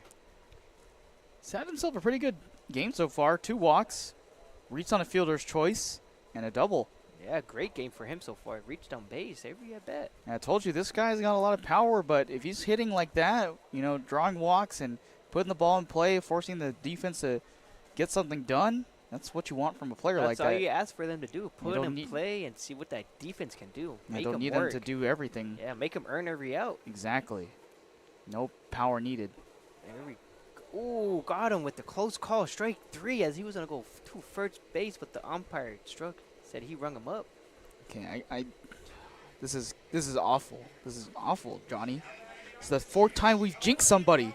Man, you need to stop bringing up how good they are. 2 walks. Thought he got a walk there. The umpire Yeah. rung him up on an 83 mile per hour pitch on the Man. low zone. What can I say? It was a gift. I'm just by the blue. I'm the devil in disguise. Ball one. And now we have Cohen Goes coming up as he struck out his last at bat.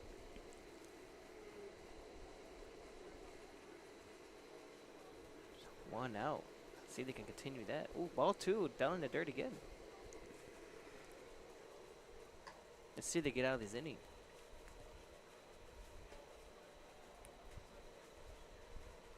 It was an off-speed pitch, 72 miles per hour, just in the dirt this time from Trevor Morgan.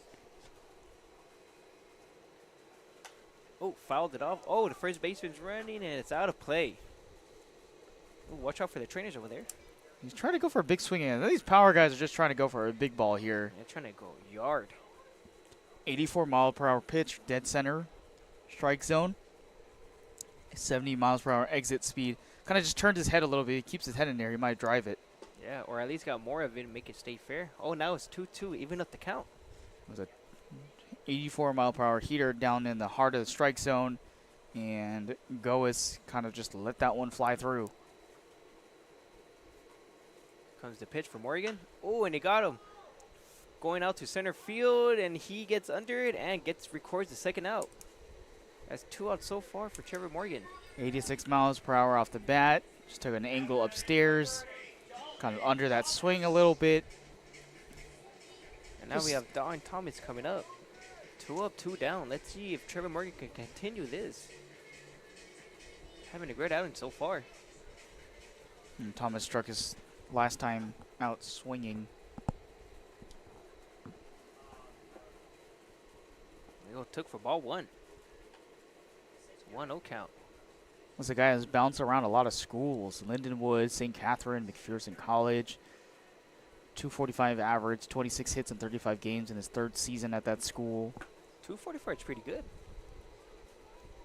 Not terrible. Yeah, that's nice. It's nice, real nice. Decent, now he takes yeah. for 2-0. Look at that.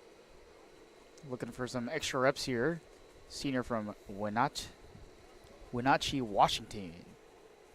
He's also kind of a local kid out here with the College of the Desert on his name. Ooh, another College of the Desert. Seems like College of the Desert sends out some pretty good talent after the 2 years there. Yeah, a lot of College of the Desert guys out here. You love to see it. Local community college. Great coaching staff. Now it's a 2-1 count. There we go. Foul off another pitch. Is it going to stay in play? No, it's over the fence. Foul. It's 2-2 count now. Evened it up.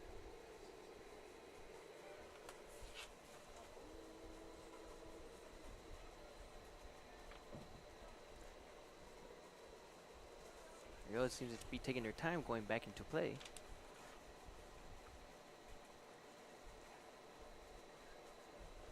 Here comes the pitch. Pitch is getting ready. Oh, got him swinging. Strike 3. All right, folks, we'll be right back after this.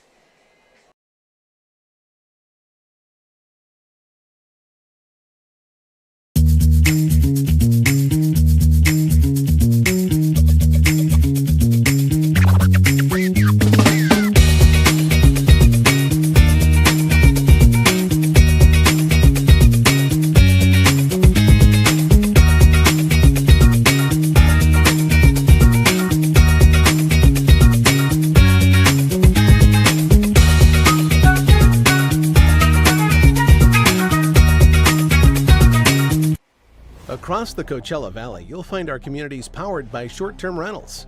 These rentals bring visitors and dollars to the region. Whether attending events, checking out the art scene, or dining at restaurants, when they spend money, we all score. The nearly $1 billion impact of short-term vacation rentals generates tax revenues that fund police, firefighters, education, and many other programs that improve our daily lives. To learn why short-term rentals are a grand slam for the home team, visit onecv.org.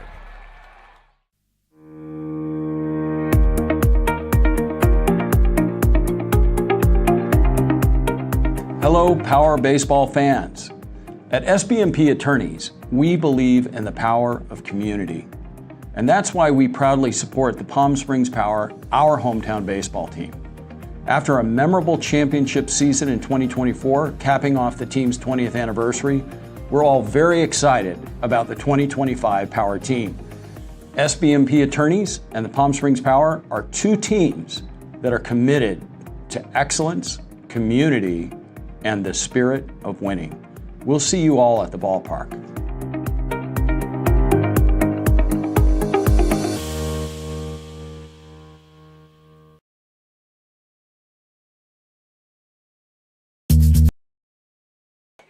Welcome back, folks.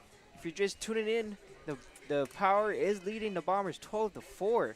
And now we do have another pitching change. Hudson Bunkle, who started game 1 of the season opener. Bit of an interesting move here to put in Bonkel. Started the game, first game of the season against Utah Labs. Pitched 5 innings, 2 hits, 5 strikeouts, and he's here in a relief spot to close out the game. Yeah, what else can you ask for from a starter going 5 innings in a season opener? It's kind of a weird flip back and forth. We just saw Tyrone Woods, and now they're putting Bonkel out there. Yeah, it seems like Casey Dill just wants this game to end. Giving him no hope. Strike 1. I think they put a position player out there at this point. Yeah, be like another Kike. Yeah, that guy. But We don't have those kind of helmets though. Honestly, just give him the first baseman helmet. 91 miles per hour. That's the fastest Man. pitch today. Chucking that tonight. Yeah, so he's trying to chuck even though he's not starting. 1-1 count now. It probably There we won't be the go. starter tomorrow in this case.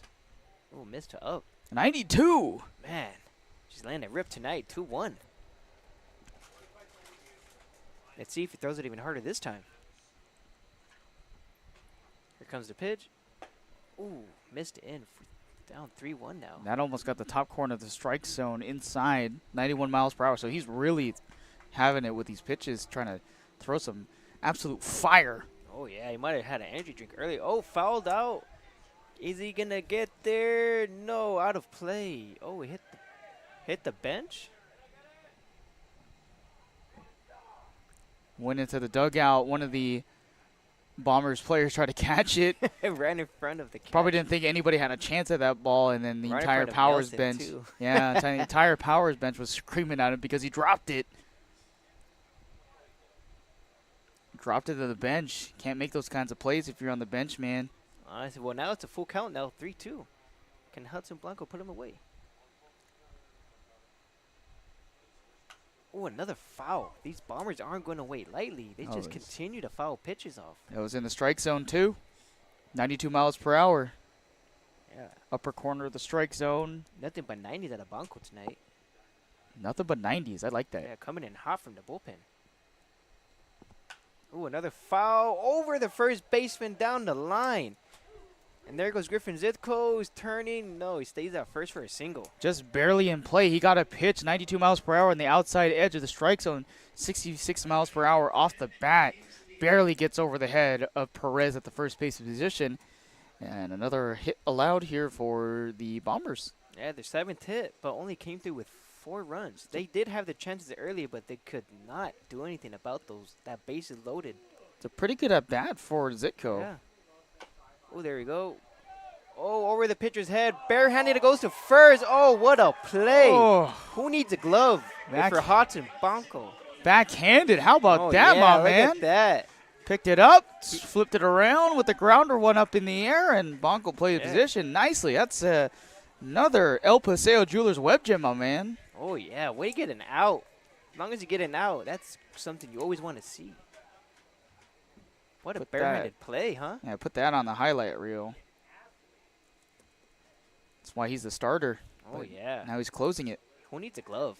Just use your hands, man. For Hudson Blanco, you don't even need one. Just There we got one down. There we go, strike one. There we go. 91 miles per hour on the outside edge. Love to see it. This guy had a big hit earlier in the game, back in the 7th inning. Thomas 3 Williams. RBI double. Yeah, Thomas Williams had a big hit to put him on the board. Bases clearing. Ooh, just missed outside. 93 miles per hour. Oh, now that's the man. fastest pitch Now tonight. he's just showing off at this point. Barehanded catch and now throwing 93. Yeah.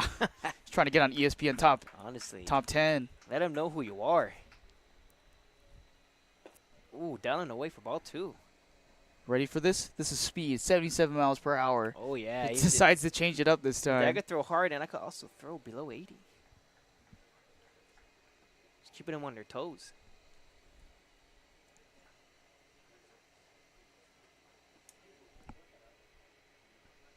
Comes the pitch.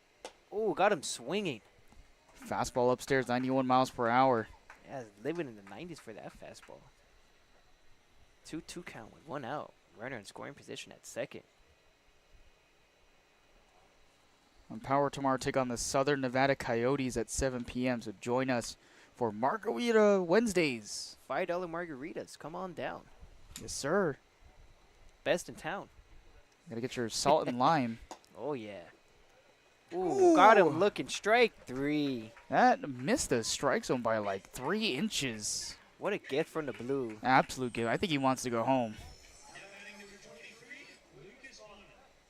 Now we got Lucas Bondman. Got him at 92 miles per hour on that last pitch. Man, what a way to come out the bullpen.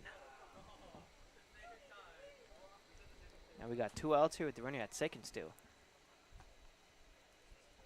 Hudson Blanco's not even looking at the runner at second anymore. Oh, there we go. Hits to the shortstop. Can he make the final out of the game? And yes, he does. There we go, folks. The Power continue to win as they won 3 straight. Now it's 12-4 with 10 hits and 1 error. The Bombers 4 runs, 7 hits and 3 errors. As the Bombers continue to struggle, they could not bring anyone home, and they had too many strikeouts as well as the pitching staff. Yeah, that's right, Johnny. Another great night tonight for the Power pitching. Huge total on strikeouts, 14 strikeouts in total retired for the Bombers as they use 6 different pitchers. Looks like most likely will be Trevor Eby for the win, I think, for tonight. But another great hitting performance. Jamal Ritter, 2 RBI single, another one in the 7th inning, a couple of flyouts, reach on an error. But again, very solid all around from all these hitters here tonight, getting more hits than they've gotten in the last 2 games. It's been a great game for the Power so far. And that'll be it, folks, and thank you for tuning in. Sponsored by Agua Caliente Casino. And thank you for joining us. I'm Johnny Maldonado with Justin Lee, saying good night, folks.